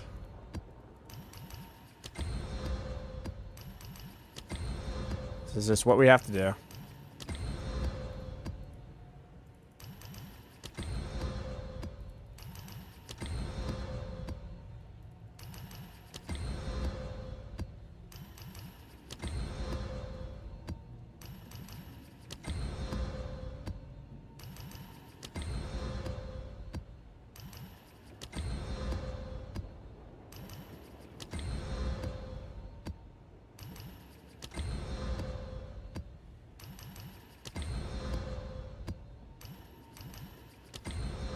There you go. So that was like, what, 3 divs? Probably like 3 divs worth of pumping those maps up. And it was a process, but now we have a bunch of them. These are all very, very, very good maps. Carry on. Go on. And now we can farm, baby! Alright, I want to do this mire. And I want to do it with the one with the map boss because that gives 50% increase rare monsters. So let's do a map boss one. And let's also put these maps, waystones, into here, into the good maps. Oh, I have a bunch of these ones too. Sweet. Fantastic. I wish I didn't have to do this, but like one at a time, this like is annoying, but it is what it is.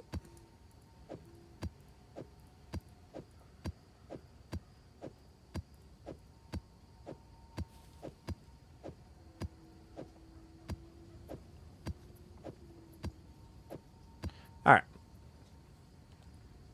Control, is it control shift? Okay, so it's not just control, it's control shift.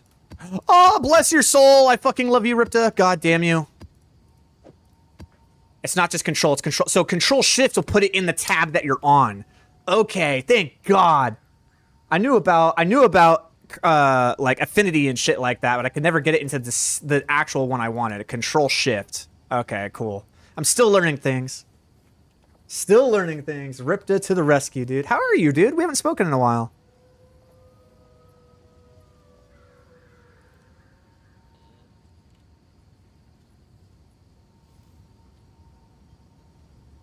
Where's the Union boss?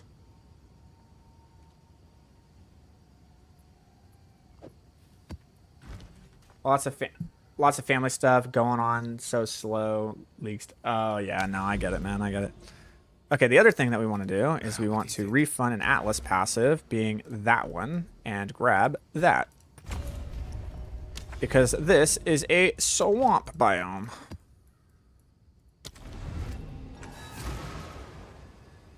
Alright, let's do this.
I love it.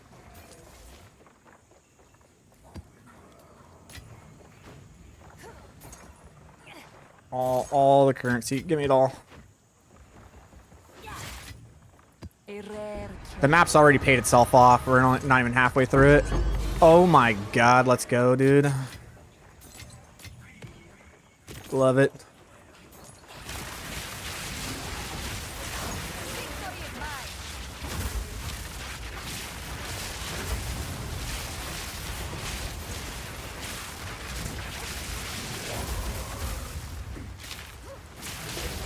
Yeah, I saw that projectile speed stacked in 2 places. Kite runner and turn the clock forward. So it allows the ball lightnings to actually travel faster than me.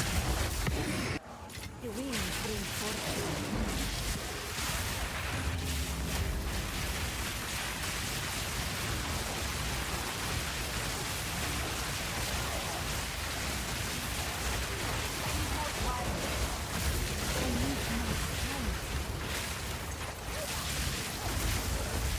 I'm still using the bow setup. Should I switch?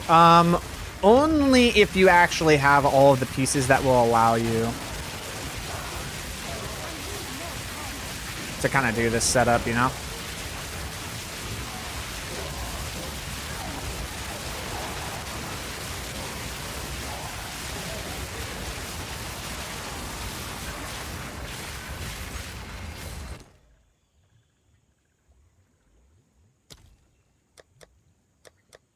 You need to have some pretty serious speed to do that.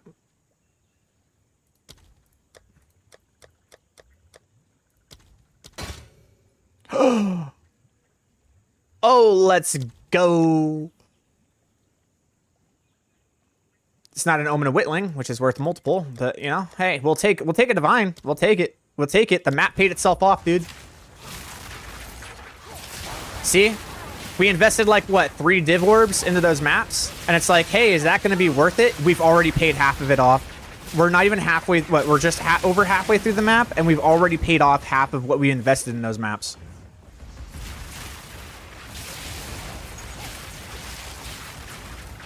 That's pretty wild.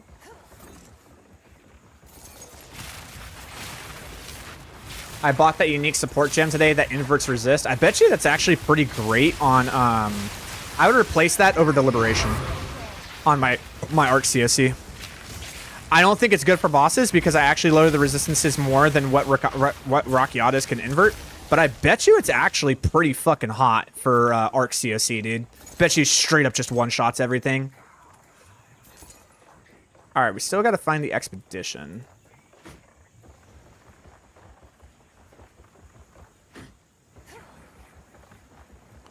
I'm thinking about buying one too. What is it, like 30 divs?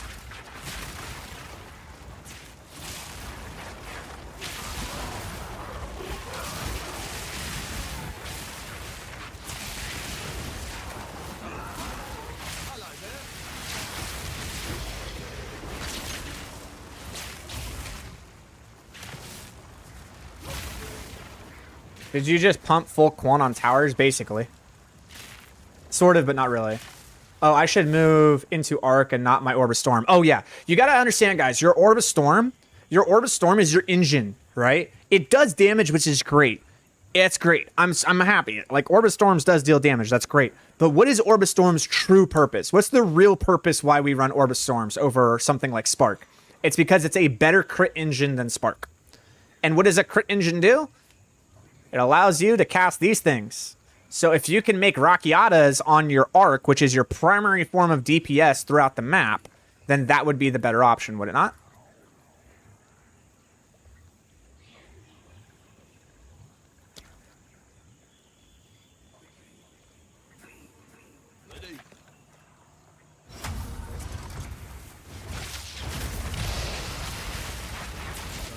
And it's all dead.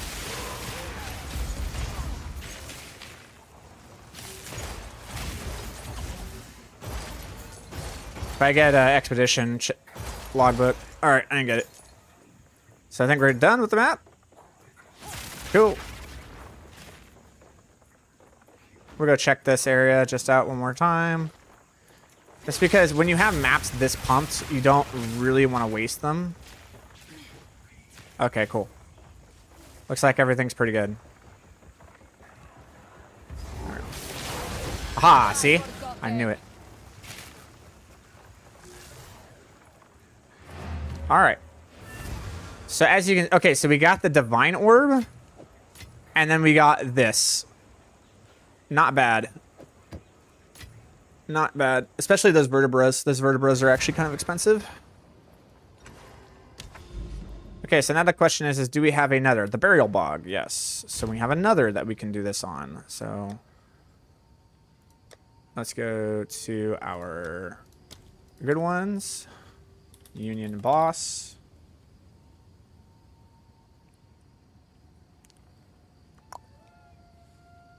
We'll do this one.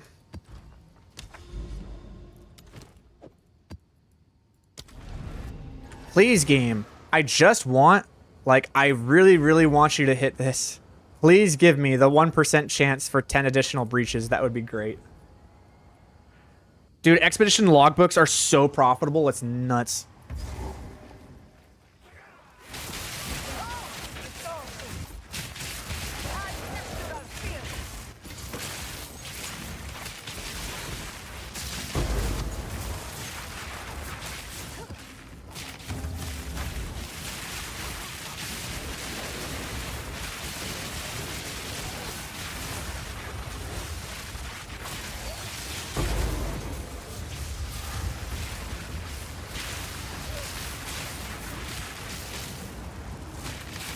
What are the little swamp creatures? There they are.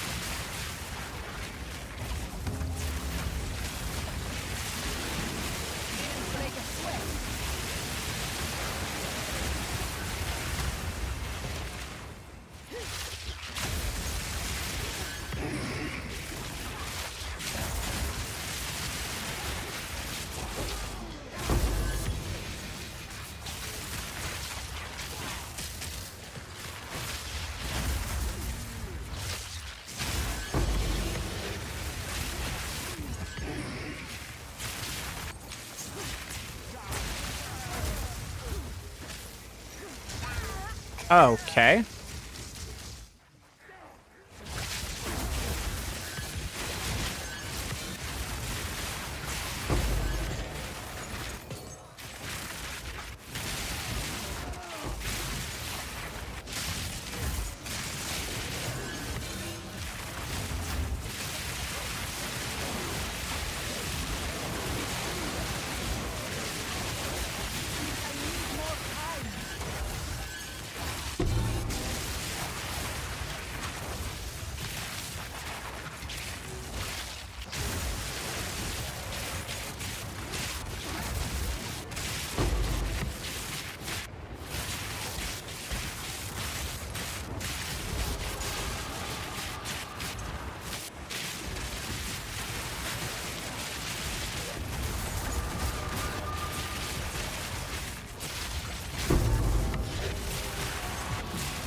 Oh, I got the item rarity.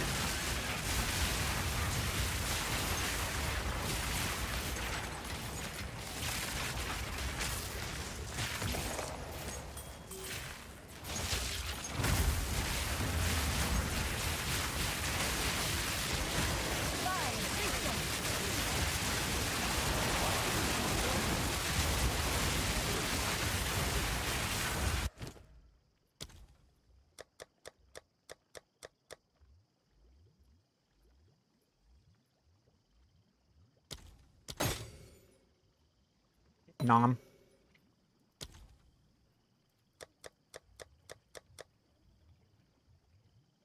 Actually, nah, fuck it. Fuck it. Fuck it. Let's keep going. I need to go find that that breach.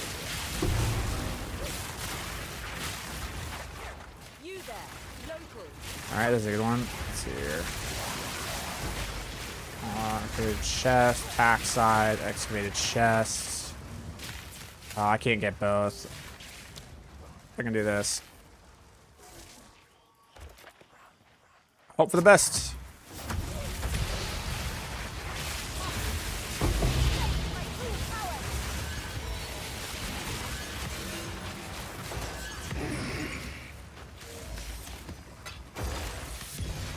There it is. And those are level 81s too. There it is. There it is. Awesome. I was wondering, like, dude, I really need to find this breach.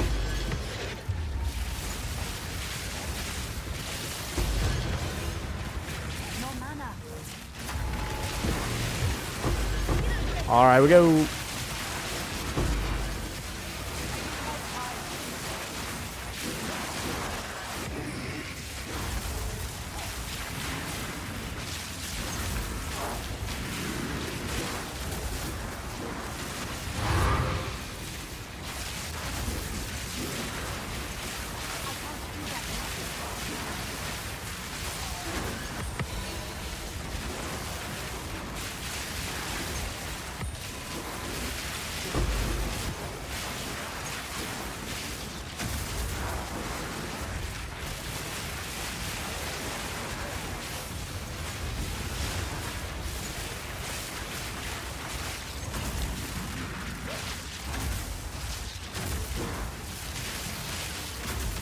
Fuck.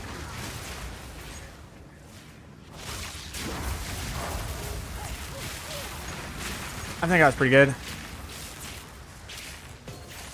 I feel I get like 40. Yes, sweet.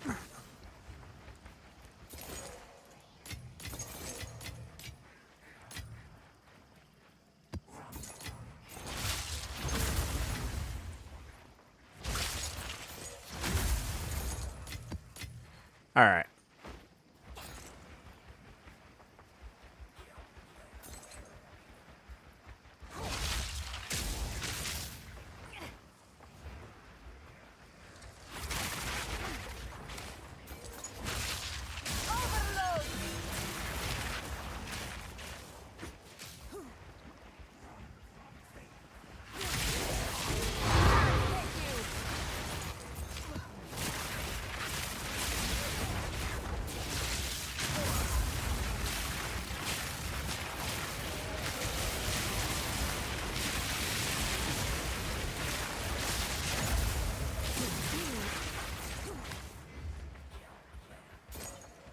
How do you set two skills on the right mouse button? I don't. It's a shift right button and a regular right. So one is just regular right, and the other one is I hold shift and I press right.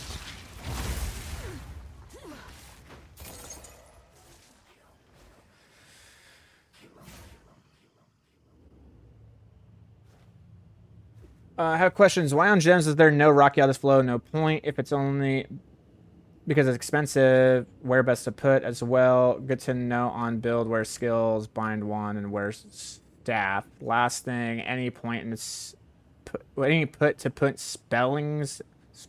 I don't know. And if yes, was good to know option of skill gems. Sorry, long time following your build and have some questions. All right, I can answer a few of those. Rocky Odyssey flow, Arc CoC.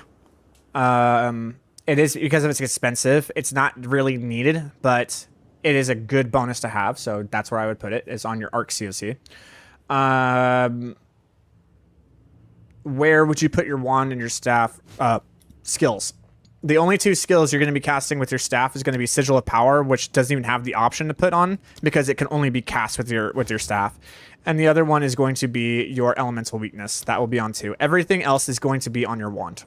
On your wand and your focus, unless you are running just the staff variant with the Widow Hail Quiver version, in which case you're making the ball lightnings travel very fast, in which case the ball lightnings will also be number 2.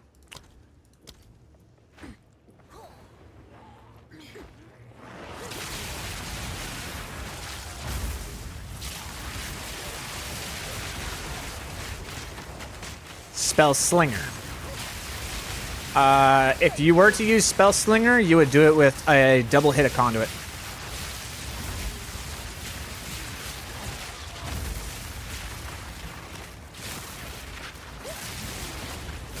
So you do a double cast of Conduit so that when you get up to the boss and you double shock it, you just immediately activate the spell slinger and you just double hit the boss with a...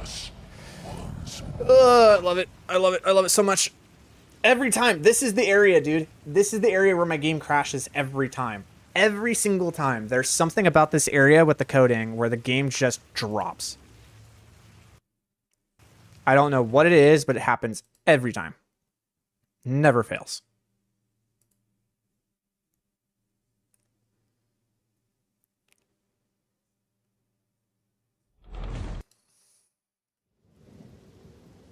I don't know if I'm running DX12 to be honest. I think I swapped it, but I don't know for sure.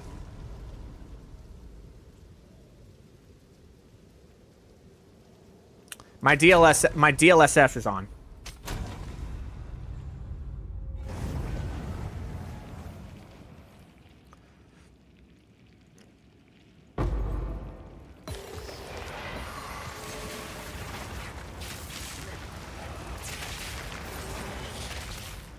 Let's take a look. Yeah, I got direct DX12. So DX12, and I do have DLSS.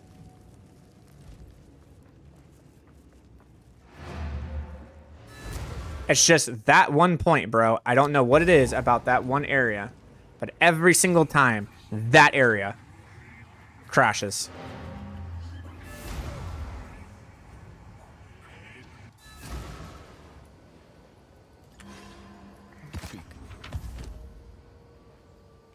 Have you found more of what we seek? Collect more otherworldly remnants. Oh. Yes.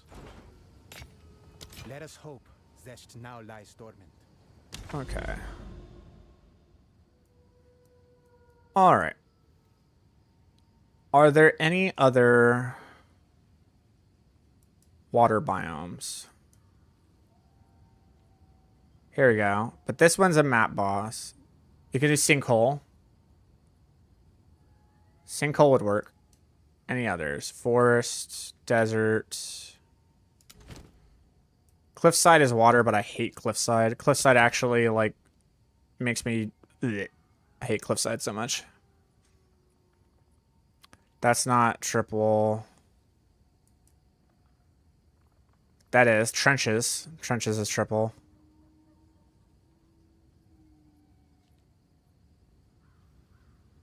I think I'm going to do sinkhole.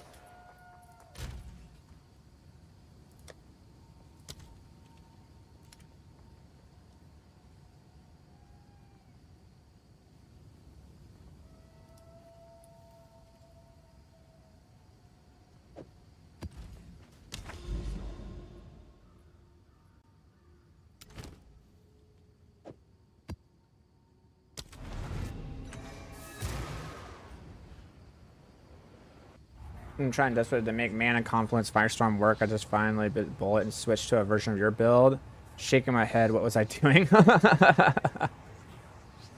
I have a 4090, had problems on switching to DirectX and all sorts of problems, but you know, each PC set is different, reacting to game. They need a fully released game that will get stuff sorted. Yeah. Yeah, I have a 4080 Super.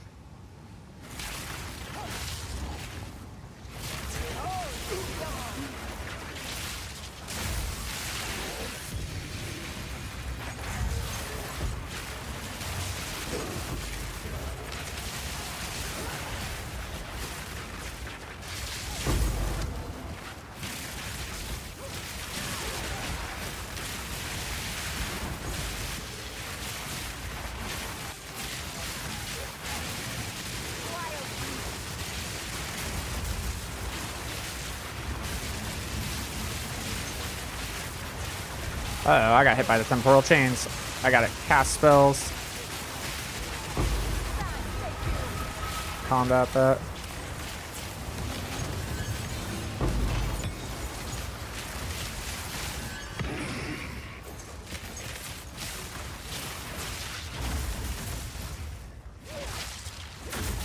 How do you set two skill? Oh, right, around that button. That was a while ago. Let's see. That's then tried Sparknet, tried solo Archmet, then I tried Orbit Storms via DEM, then stumbled on this awesome build. Yep. Orb COC is the way to go, dude.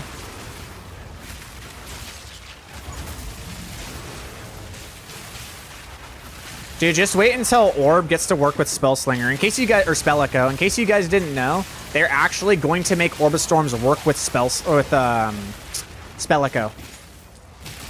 So that means every single time you cast down an Orb, you're going to cast down 3. Are you ready for stupidity? Because I'm so excited for that to happen.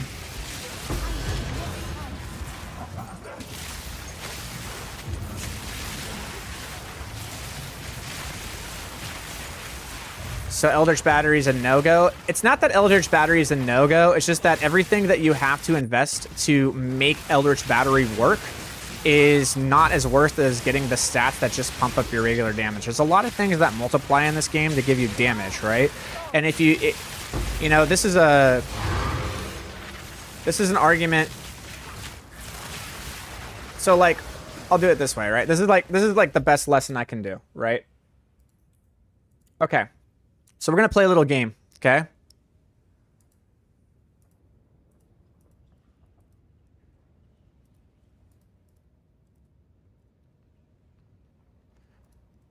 All right.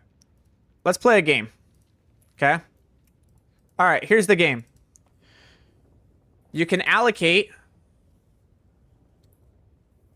25 total points, okay? You're allowed to allocate 25 total points into these things. Let's say we have mana, cast speed, spell damage, and I'll do this that makes it easier. What other things that we have? Curses and intelligence or something, right? I'm just putting out random stats. Like, just bear with me. It's not exact 1-to-1, all right? I'm just giving you an example, okay? You can allocate 25 points however you want across these 5. Each of these are going to multiply across each other. They all start with a base value of 1 because that's how that works. But I'll do that math out later. How do you allocate these points? You have 25 points.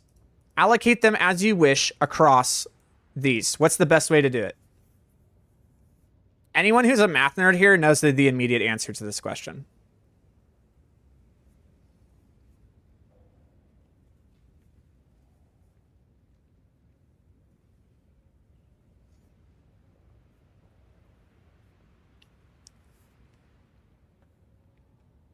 Five each. That's correct, right? 5 each is the right move. All right, and let's show why. Let's say that in example 1, so we'll do example, we'll go EX1, EX2, EX3, EX4. Okay, and then what we're going to do is we're going to have total damage. Okay, all right. So let's say in example 1, you go full on Eldritch Battery. So you're going to put 21 points here, and then you're going to go 1, 1, 1, and 1. Okay, that's a total of 25, right? Cool. Let's go here. You're like, you know what? I like mana, but I want a little bit of spell damage. So let's go like 15 here, 1 here, like 4 here, 1 here. What is that? 6 plus that. Hold on. Let's go like 8. All right. So 10, 7, and 1. There you go. All right. We're going to do that. Then in example 3, you're like, you know, I really like some intelligence with this too. So let's go like 12, 7, 4, and 1. All right. And then you go, you know what? I think it's actually better just to evenly distribute it across all of them, right? All right, so now what we're going to do is we're going to do the product. And the product, if you don't know, that's just multiplying across. So if I take 21 times 1 times 1 times 1 times 1, it's just going to be 21, right? That's your total damage. Now, if I go to example 2, you're like, hey, if I go, let me do a little bit of mana and some spell damage. Okay, cool. Now you have 105. Okay, I want to do some mana, some spell damage, and some intelligence. Fantastic. Now you're at 336. I'm going to evenly distribute it across all 5. Okay. Now, this isn't a 1-to-1 in Path of Exile because obviously the real thing is each of these have weights to them, right? So like mana has like a weight of 5. So like whatever you put into mana is going to be multiplied by 5. Cast speed has like a weight of 4. Spell damage has like a weight of 4. Curses have a weight of like 20. Like super insane. And intelligence has like a weight of like 1, right?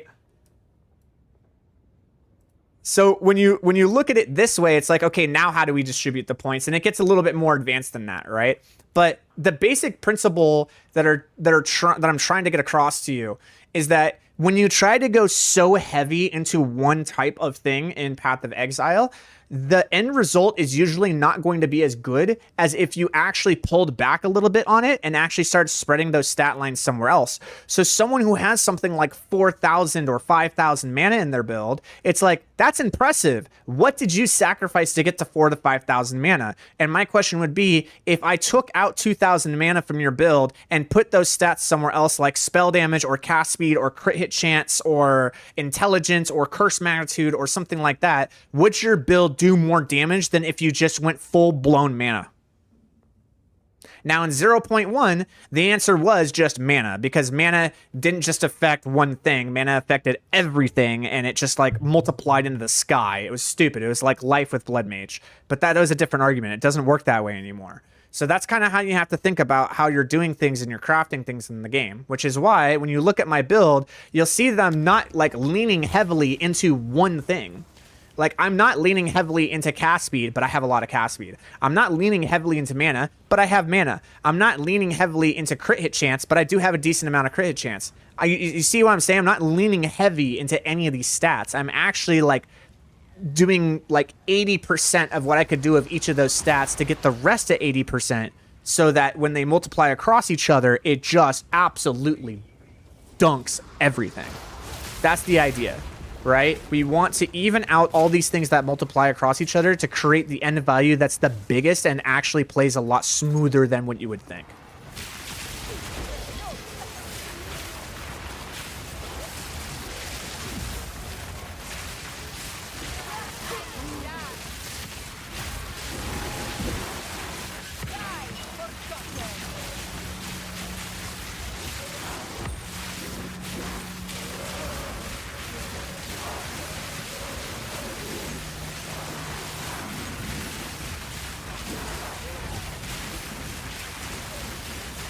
Do you prefer me watching on Twitch or on the tubes? The tubes, dude. So here's the only thing I'm upset about with the tubes. The tubes doesn't allow you guys to donate. Like, I'm just gonna say it straight, right? Like, I don't. I don't get as much money from YouTube as I do Twitch, because on Twitch you can donate. On YouTube you can't, and I don't know why, and it's so annoying. And I got to figure out what's going on with that. I don't know if I need to be like a YouTube partner or something in order for that to work. What is going on with my game?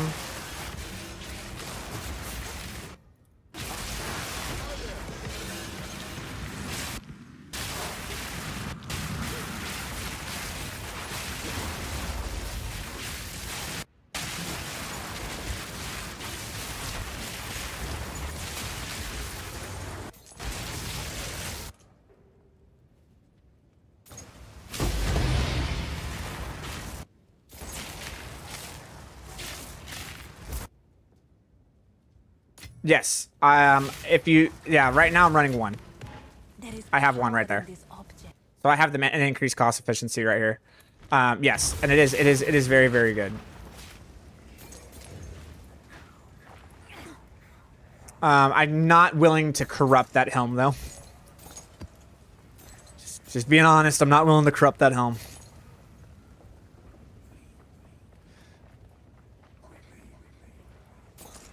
Dude, like, oh man, this expedition really messed me up. Wow. Alright. I guess I'll put it here.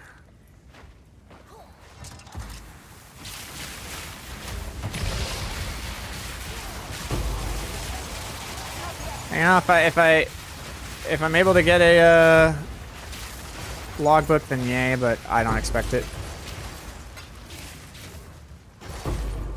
Yeah, didn't expect it. Thank you.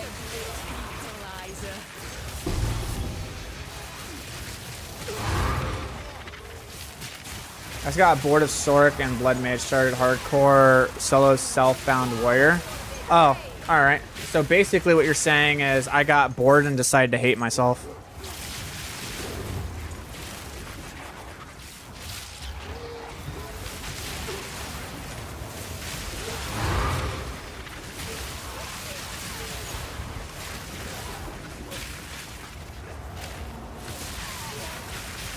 Thank you for the follow. Welcome.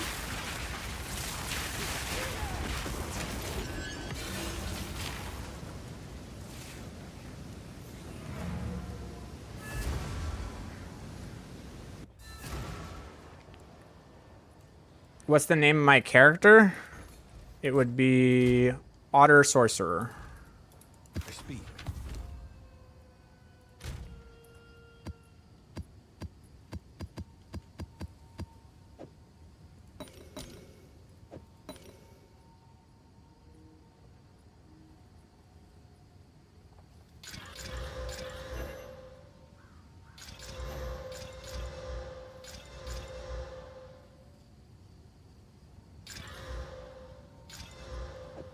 All right, are we getting quants? We did, but not a good one. There we go. We got a quant.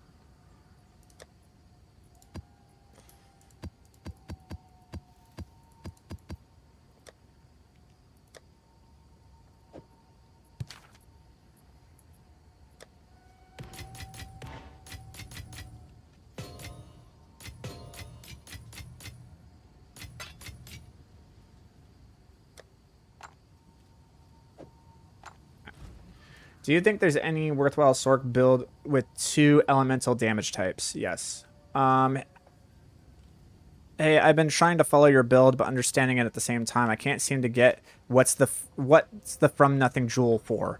The From Nothing Jewel, what it is for. So by putting the From Nothing Jewel, what it does is it says, hey, you can allocate things around Eldritch Battery. Okay, let's go to Eldritch Battery. So this is Eldritch Battery. Everything in this circle I can allocate without having to get there. So let's think here. How many points would it take for me to get the Lightning Quick? 1, 2, 3, 4, 5, 6, 7, 8, 9. Or it could just be 1. How many points would it take me to get to Arcane Intensity? 1, 2, 3, 4, 5, 6, 7. Or it could just be 1. So 7 and 8 would be 15 points that I would need to get Arcane Intensity or Lightning Quick, or I could use From Nothing, and I only have to spend 2. I just immediately have access to them. And they are very, very, very powerful. Arcane Intensity is like one of the most powerful nodes that we have, and Lightning Quick is an extremely good one as well. And then Controlling Magic is awesome as well. Reducing the damage that you take and increasing your crit chance is amazing. So this From Nothing Diamond, the way you have to look at it is, okay, what if I put another jewel there? What would the other jewel give? Is the other jewel going to give you the equivalent of 75% spell damage? Actually, okay, 75 plus 15. So 90% spell damage, 8% cast speed, and 25% increased critical hit chance to spells. Find me a jewel that gives you those value. Find me a jewel that gives you the value of that. And that's why we run From Nothing. You also have to, not only is the jewel giving you those stats, but it's also saving you like 13 points, right? And what other stats can you get with 13 points? So not only are those nodes incredibly powerful, but then it's like, what can you get with 13 more points in your build because you're running From Nothing? It's insane. It's absolutely one of the best the best nodes you can do, for sure. One of the best duels you can have. Okay, so there's trenches. We can do that one.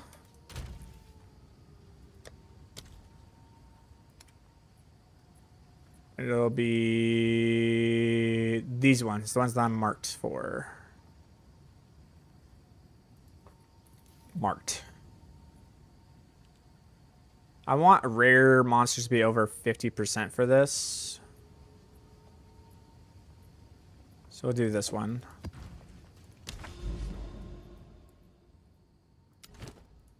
So what I'm doing is I'm knocking out all of the water and swamp biomes with the really good ones that I have because they have the highest chance to drop currency. So I'm hitting them with the ones that like have the extra rare monsters and the high rarity. That's why. Boom. Perfect example.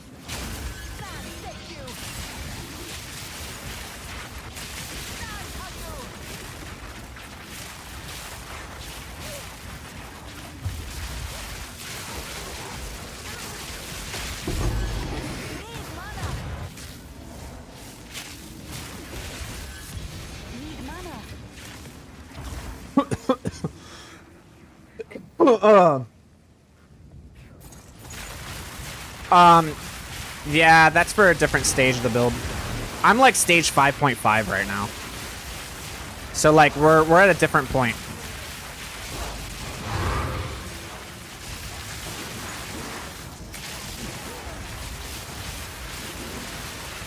I need to take it a little bit slower because Marked for Death does make it so that you take extra damage. Yeah, time to back off a little bit.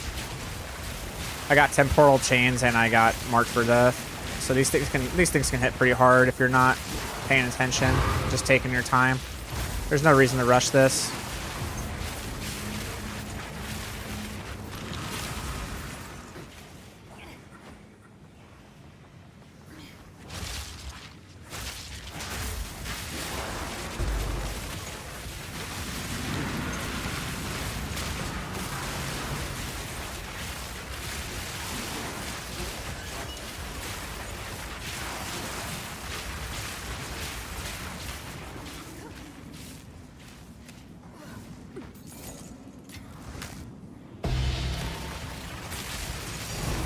Oh my god, 2 Divine Orbs in the map. Let's go.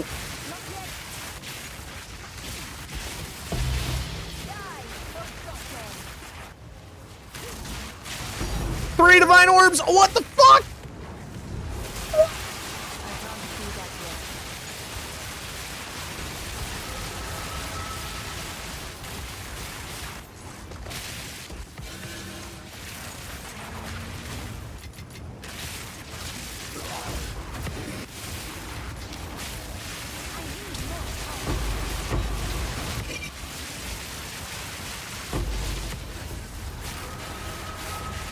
Yo.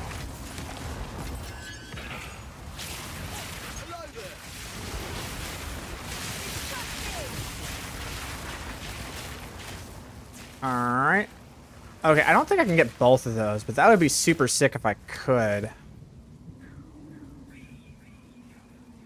Wait, I think I can?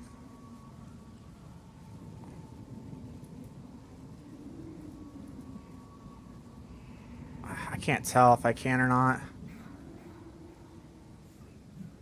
I'm gonna try. I'm gonna really try and see if I can get both of those.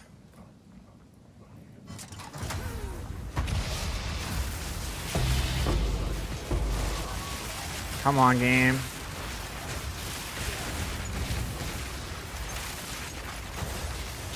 So I got an Expedition logbook with this too. Damn. Oh well.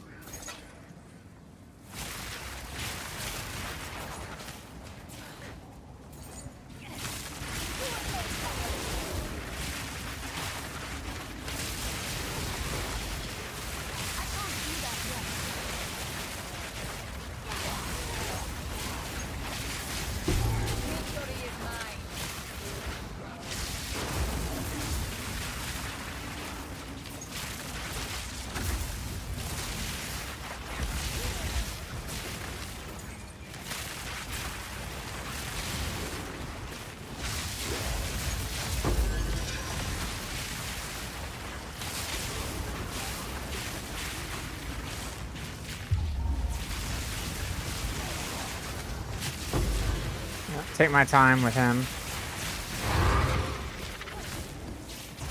Because when you kill a rare, you take 50% damage, and if he slaps you, you are donezo.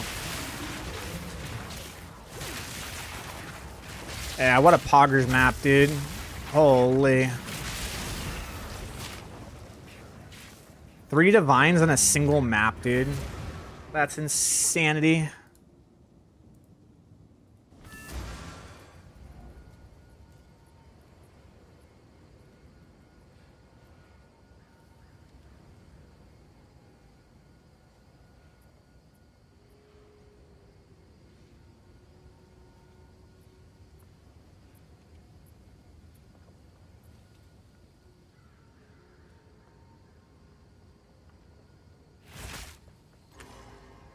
That felt pretty good. Go on. We need to collect more rent. Let us hope Zesh now lies dormant.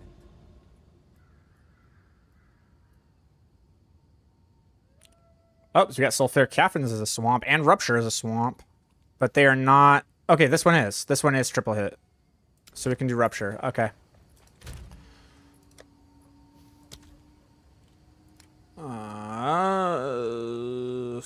What was it? Marked. I think it's this one too. No, it's the other one.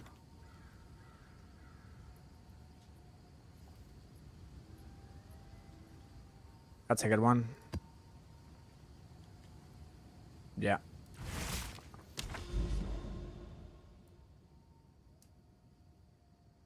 Unfortunate. Just keep knocking out all of the ones that have the swamp or the water biome.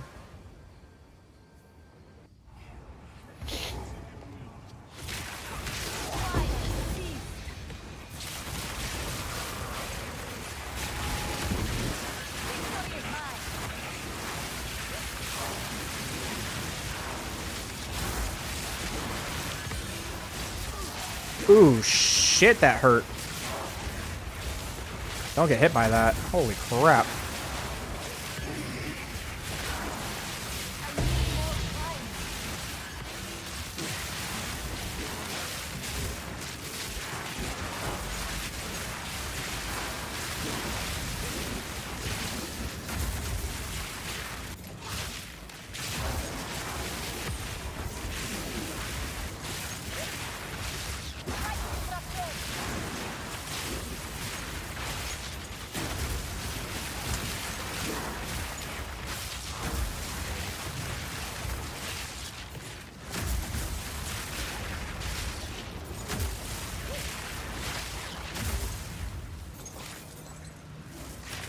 Well, I think that's the end of that fun.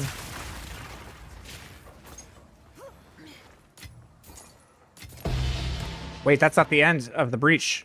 There's more breaches. Let's go, dude. We got multiple breaches here.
What is this?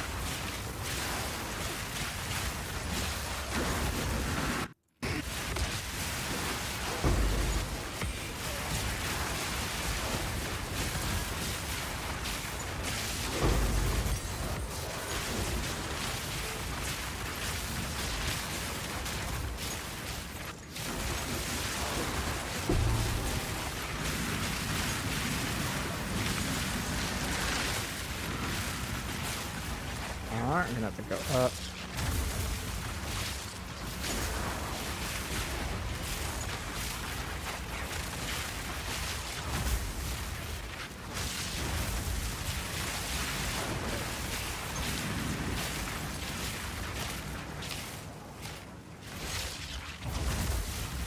Alright, I think the fun's over.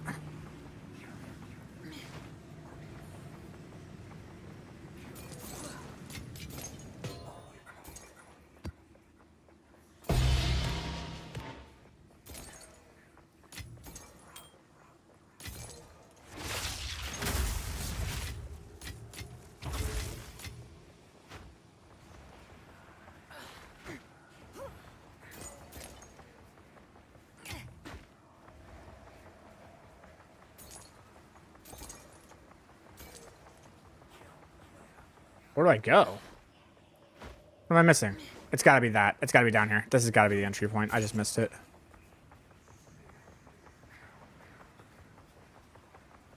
There's still more breaches. Holy shit.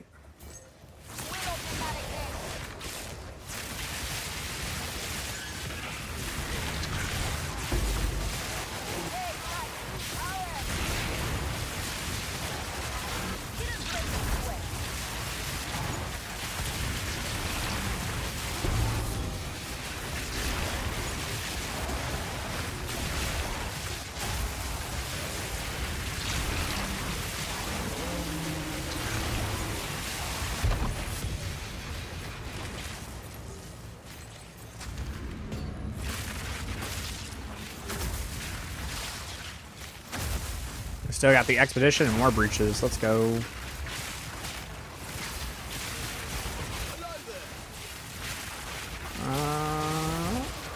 Not much there. That's interesting, man.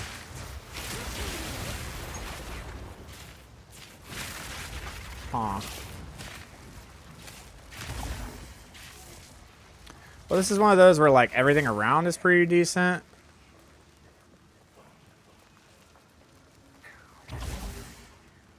It's probably going to be something like this. That's all of them.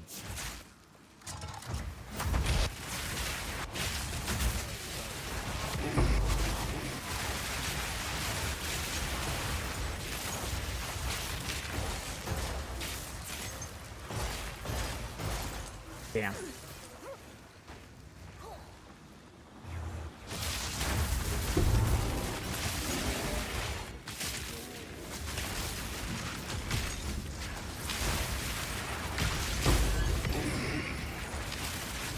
Alright, down here. Here we go.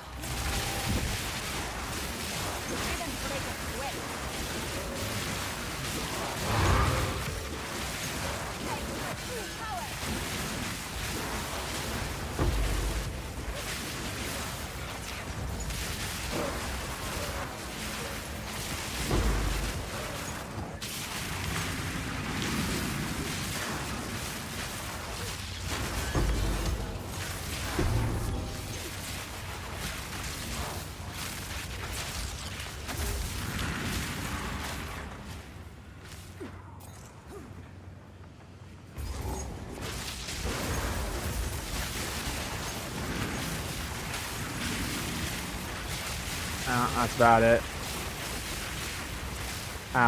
There could be some stuff down here. I'll go check. Hopefully I can get down there in time.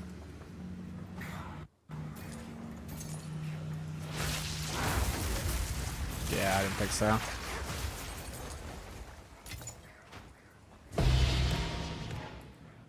There's still more breaches. Awesome. So this is a 3 breach map. Or 4 breach, because it gives you 3 additional breaches.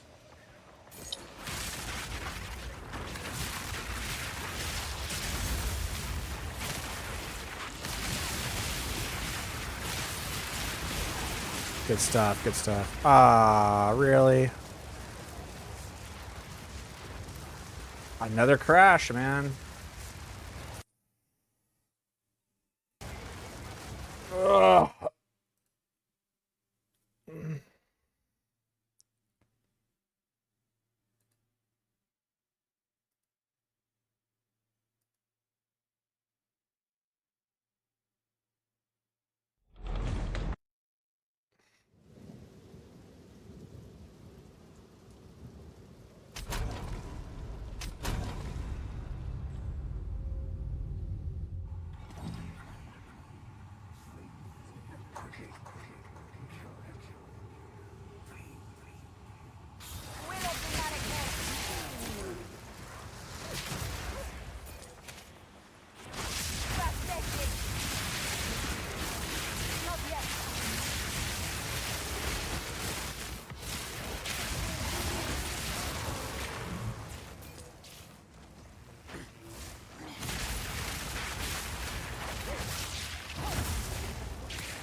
Odd.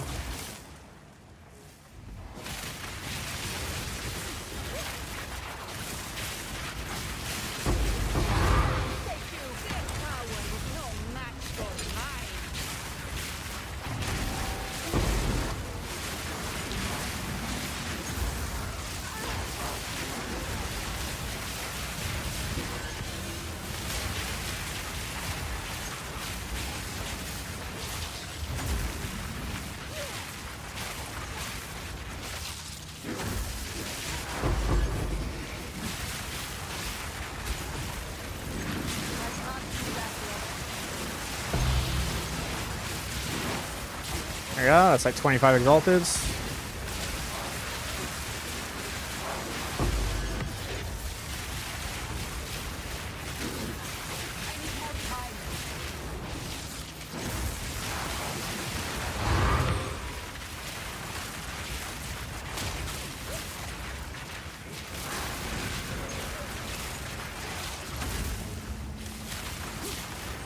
Alright, fun's over.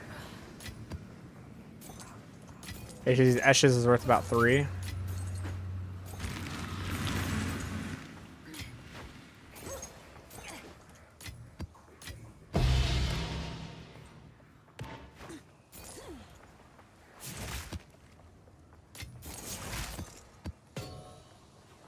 Cool.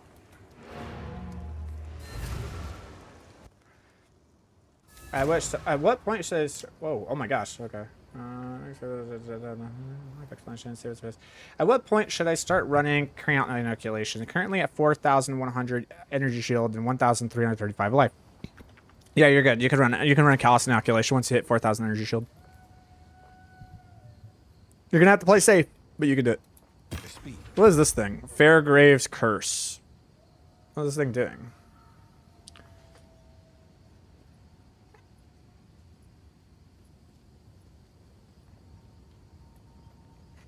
My spectral fire do I have to not take damage from ignite. Instead, that damage feeds into spectral fire. When the spectral fire debuff expires or the target dies, the spectral fire explodes, dealing all damage it has absorbed to all enemies within 1.8 meters, including the affected target. Interesting.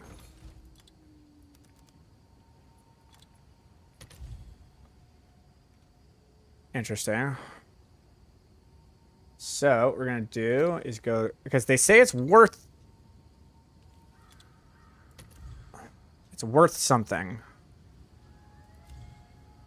Nope, that ain't it. That ain't it. That ain't it. Come on. Alright, I'm gonna go to the bathroom real quick. I'll be back. Chilled ground is worse than temporal chains. I told you. I kept telling you guys. I told you chilled ground is the worst in the game. But you know what fixes that, dude? Honest to God? This. The fall of the axe silver charm makes you immune to all slows, bro. Including chilled ground. So you can't get slowed anymore. It's insane. And when you do get slowed, you get 10% increased movement speed and 20% skill speed. So the maps that have chilled ground actually speed you up. You actually run faster on chilled ground maps than you do regular maps because of this fucking charm. It's stupid. Yes, the attack damage or dead stats.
Okay, I'm back. All right. So, what is the thing?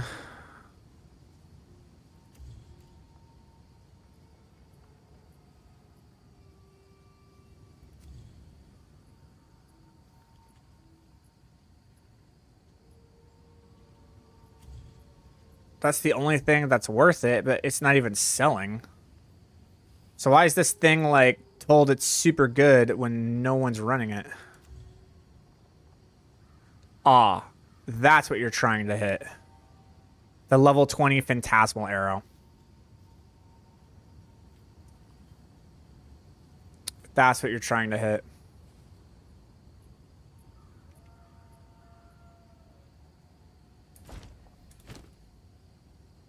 I mean, okay.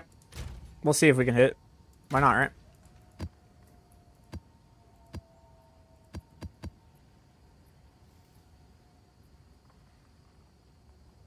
Let's see.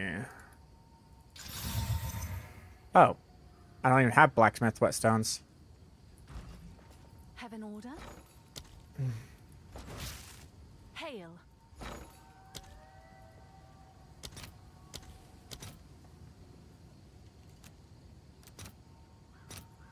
I'll post it right away.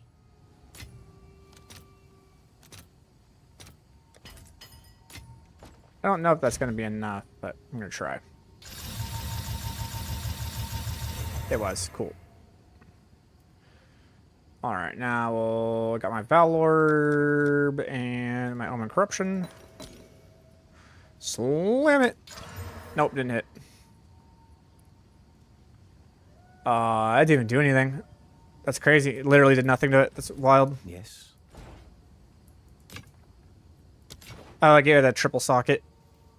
Fuck. Oh, well. Collect more otherworldly. How much was the triple socket worth? I'm going to be so mad if the triple socket was actually worth something. Hold on.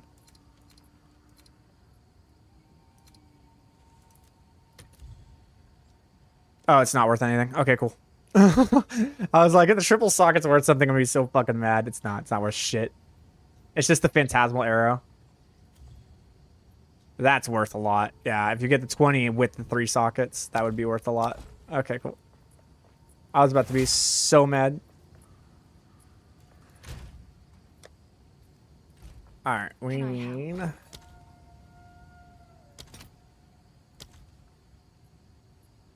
those. All right, your order is registered. And that.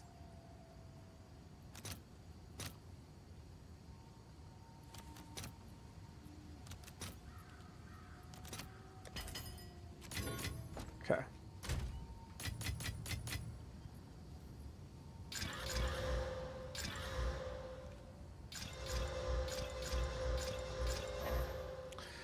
Any quants?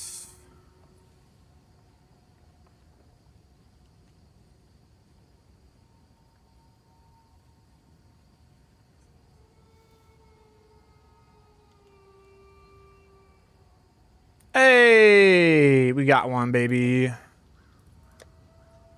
That's nice. Cool. Zest is east. For Doriani.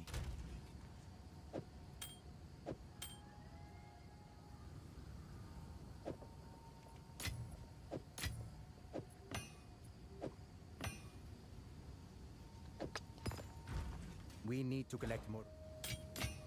Let us hope Zest now lies dormant.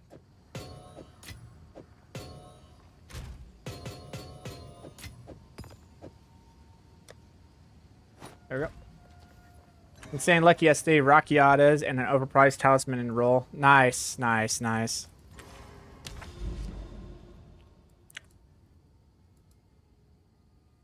Alright, we're gonna look for any more swamps.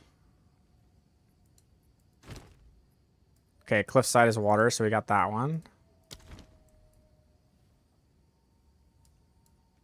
Desert, desert, desert, desert, grass, grass, forest, forest, woodlands. Okay, this one's a water. We can do that one.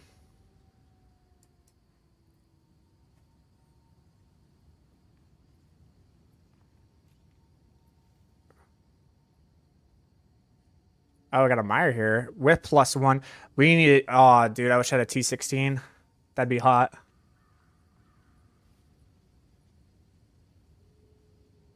So we got one there, got another one there, another one there.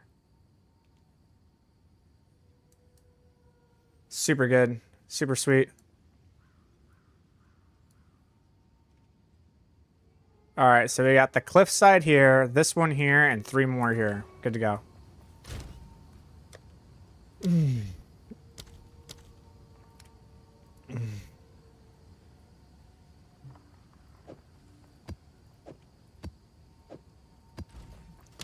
Let's go ahead and do that mire.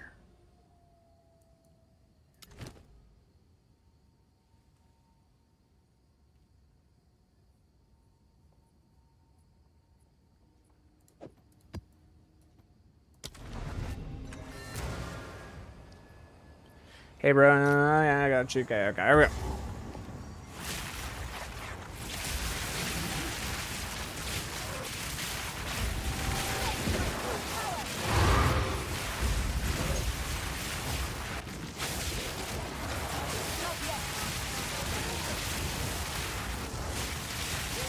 Oh, God. Please start regenerating. Thank you.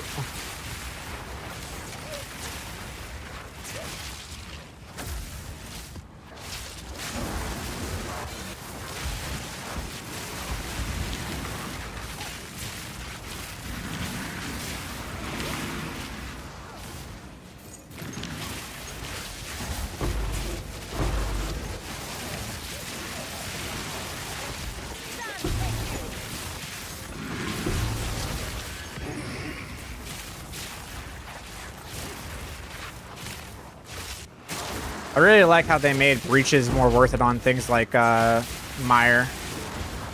Because if you got breach on mire, you were like so sad. So I'm glad they fixed that.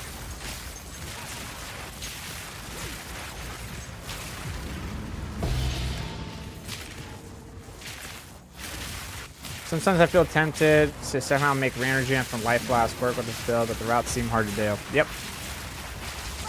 They are indeed hard to do.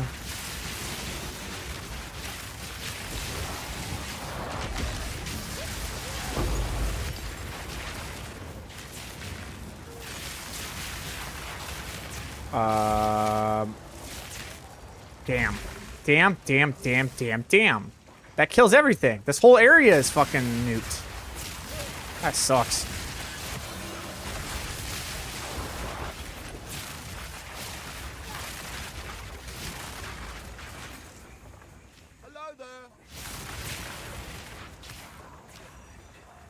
I don't want to talk about it, man. Let's just do this.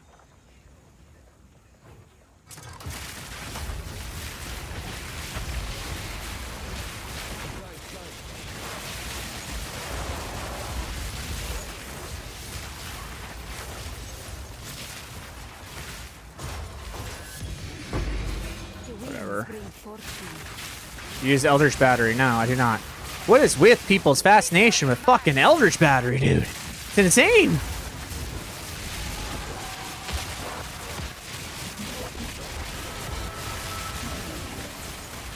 The amount of times I get asked that question about Eldritch Battery.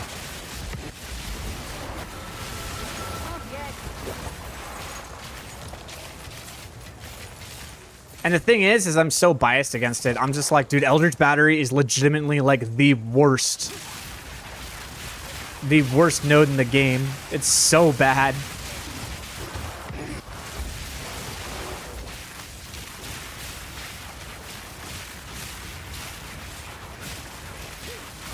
Yep. Dude, logbooks are so profitable, it's nuts.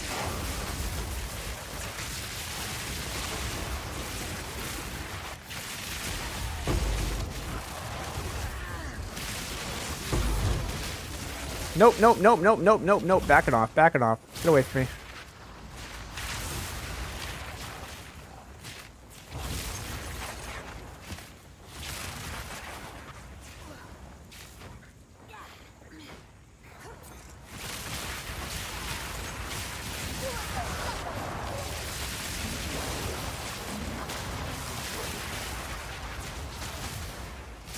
I wouldn't. The thing is with the Eldritch Battery, I wouldn't have this energy shield if I had an Eldritch Battery, right?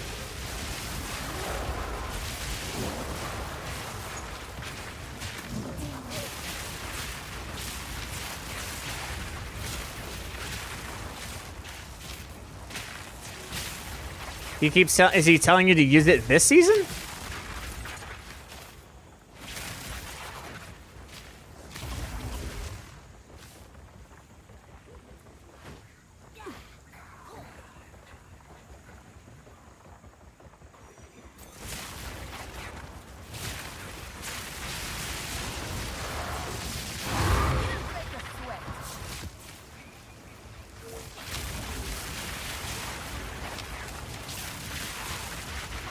He's a rogue player. Oh, I'm so glad that a rogue player. There's not even a rogue out.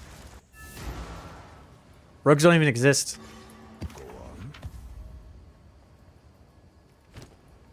Like, I wish I understood like people's fascination with Eldritch Battery. You know what I think it is that Stormweaver was so dominant in season 1. Like in 0.1, Stormweaver Spark was so unbelievably dominant that literally everyone knew what Eldritch Battery did. And it was Eldritch Battery and Mind Over Matter combo that just like dominated everything.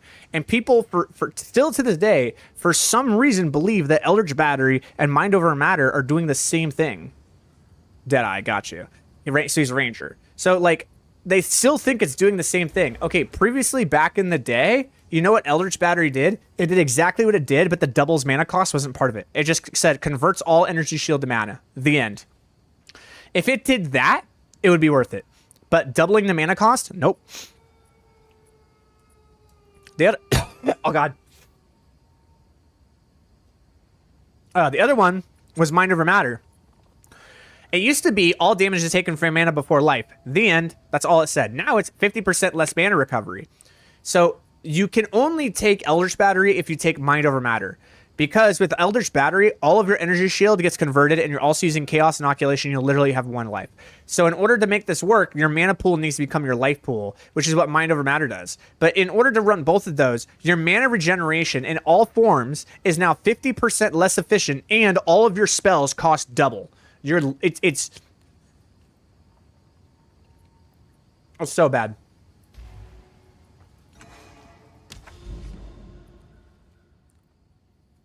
Last night, what crit rate should I be at shooting for? Right now I'm at 50% on Arc and 35% on Orb in case that matters. You need at least 70% on Orb to make it work.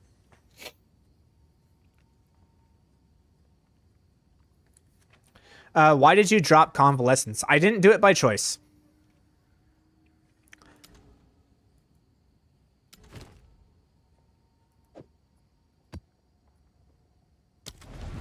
What happened was I got a new chest piece that doesn't give spirit anymore. So I had to drop Convalescence.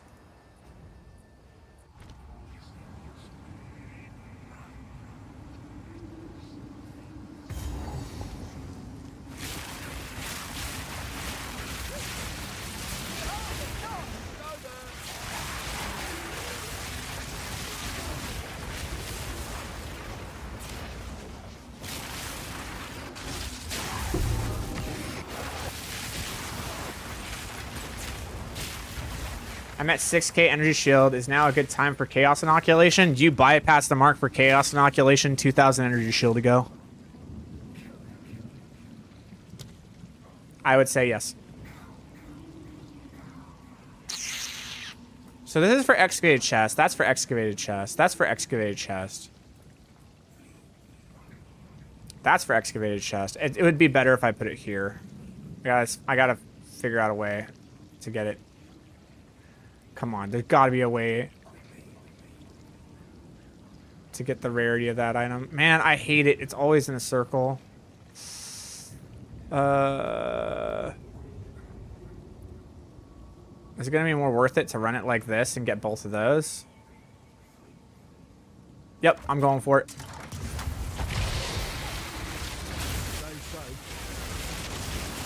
We'll see if it was worth it.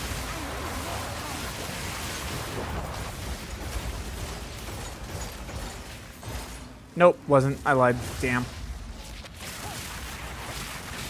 Do you ever hardcast Arc? Yes, I do. Many times. Like now. Flap. Or like now. Flap.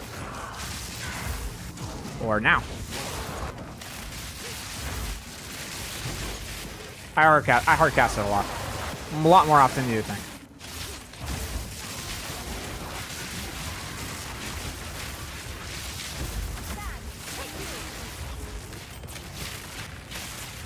Do you have a Discord? I do. I do have a Discord. I should probably put that in the link.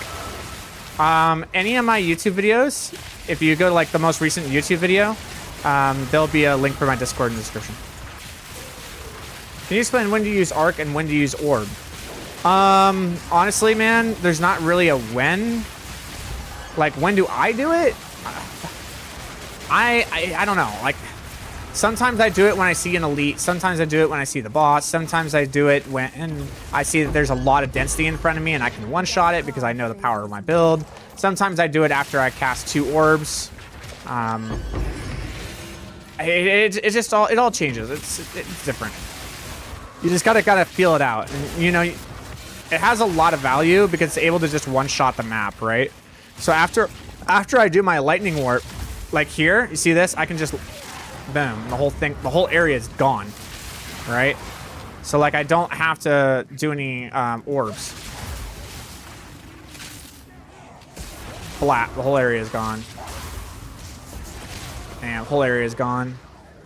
So it just really depends how you want to play it.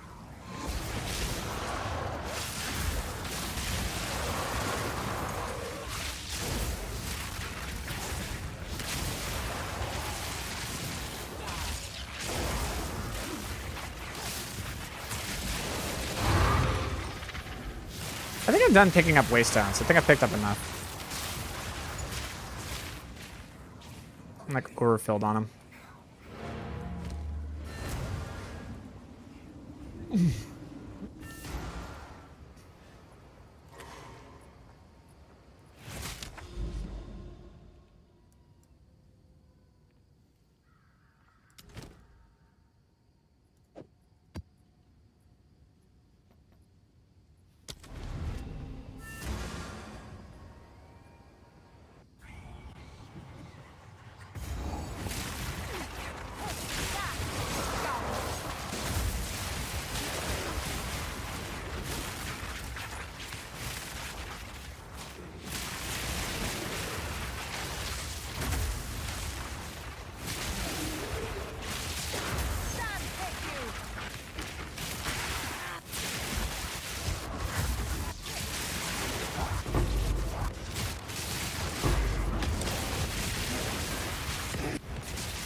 Oh, not good, not good, not good, not good, not good, not good. Come on. Dude, where am I taking damage from consistently? What the fuck? I'm immune to ignite. I'm immune to chaos damage. There's nothing around dealing damage to me. Stupid. I'm like trying to like wiggle and worm my way through everything. Like, yo, what is dealing damage to me?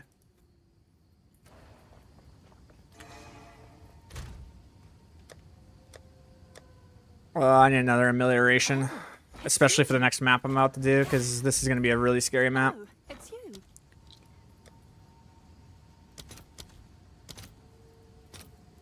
It's actually a really good price for the ameliorations. I might buy a few of those, actually. Holy crap. Especially if they're only 33. Wait, did they just keep going down? I'll buy 5 of these. Let's see if there are any takers. I am. I was, yeah, if you saw, it says right here, Omen Amelioration inventory has been consumed. I've been using it. Let's see here. I want to use the one where it's the difficulty of the maps. Keeps getting harder and harder. Yeah, this one.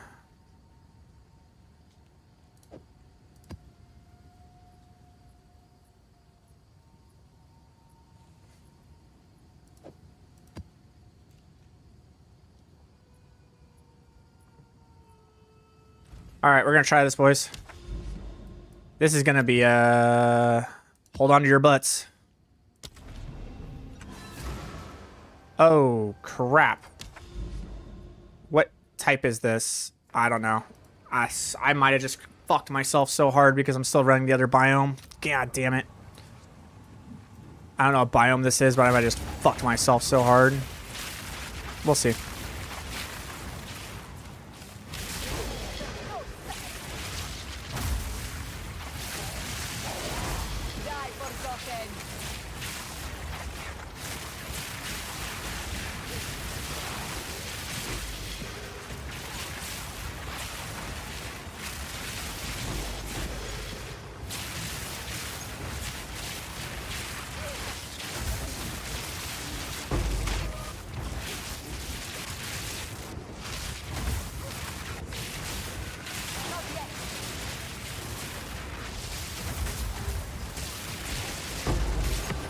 Okay, maybe not. Maybe I didn't. Maybe I didn't screw myself. Holy shit! What the fuck was that? That's yo. Look at this. The rewards are gonna get crazier. You there, local, hungry.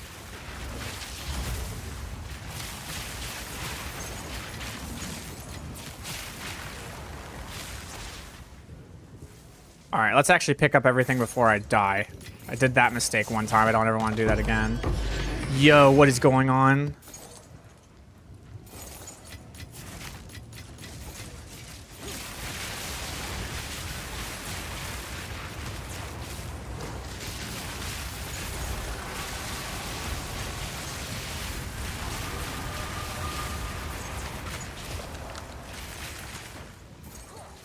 All right, let's see here. Yeah, right in the middle is going to be amazing. Boom. All right. We're going to pump this up.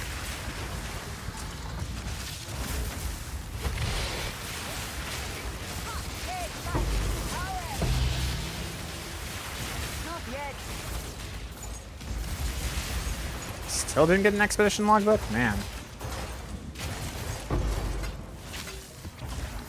These logbooks are hard to find, man.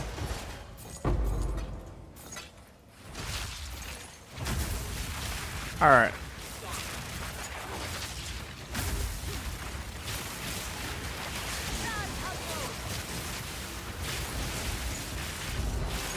Take our time here. These things get dangerous, bro.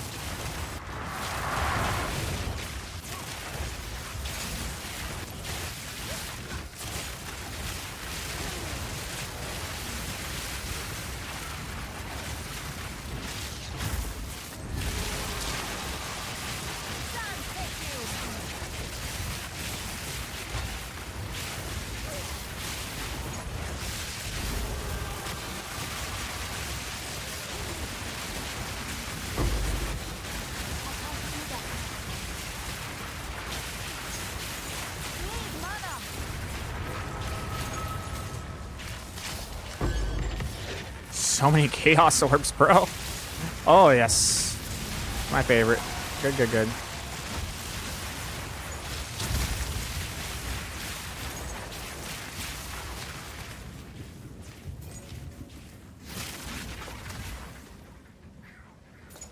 Up here.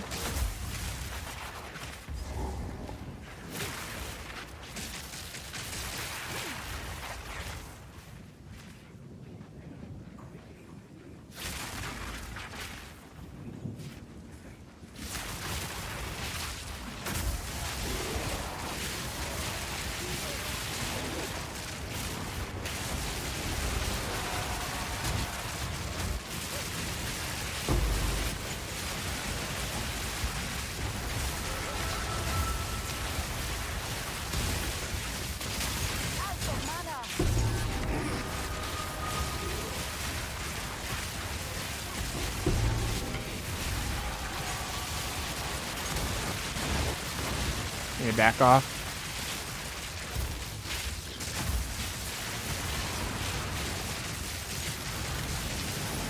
Shit. Just run. Just run. It's not worth it. It's not worth it.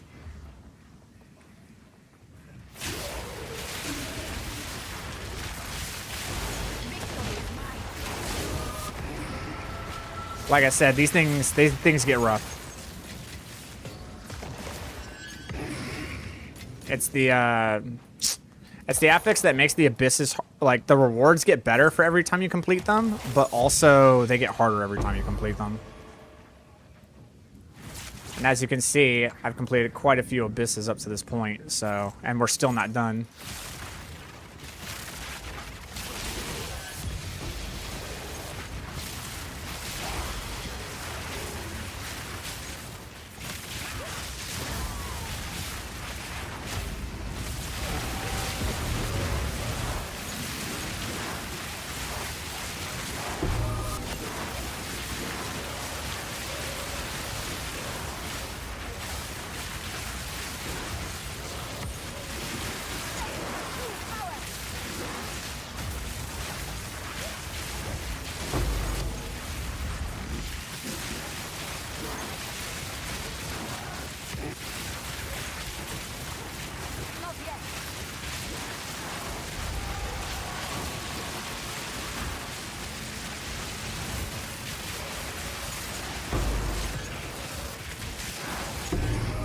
No way, man.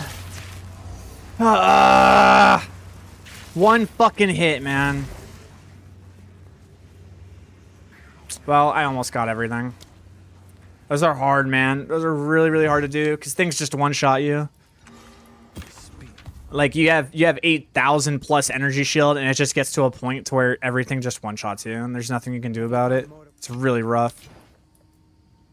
But we got some decent loot at the beginning, so it wasn't a complete waste of our time.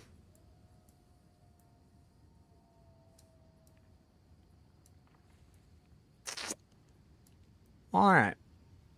I think that's where we'll call it for today. That means we got a lot of content to do tomorrow. I got some chores and some stuff to take care of, so go do that. We can... everything. It was definitely worth it. We got quite a bit today. The goal was hopefully we get about 8 divines today, and yeah, we definitely got that. Definitely achieved that goal.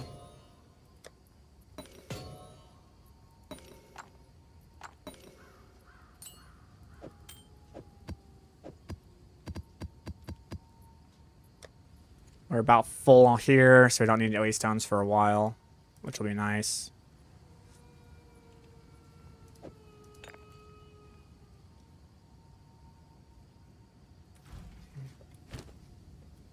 I kind of want to use that, actually.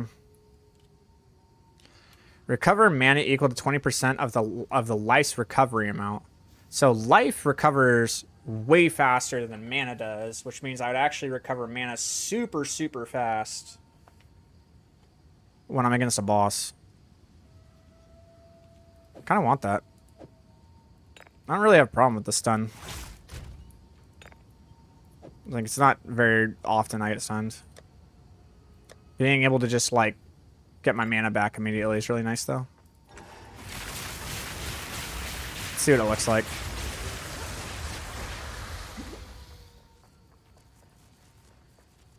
Yeah, it's much faster.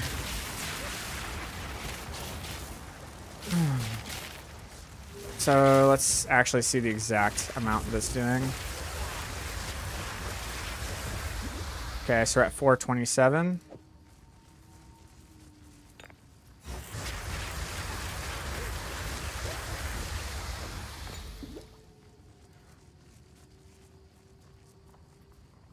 Oh, still only 427? What?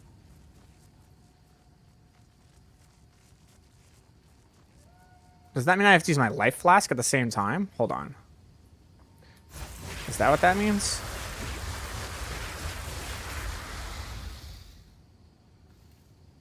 Is that modifying my life regen? Ah, that's dumb. That's dumb. That's worded poorly. So you recover mana equal to your life's flask when you use your life flask, and you recover life equal to your mana flask when you use your mana flask. That's... the fuck is the point of that? That's dumb. It's dumb. So dumb. You did well. I thought that was actually going to be pretty decent. Let us Nope. hope Ended up this being now shit. lies dormant. Shit tier. Zest, zest.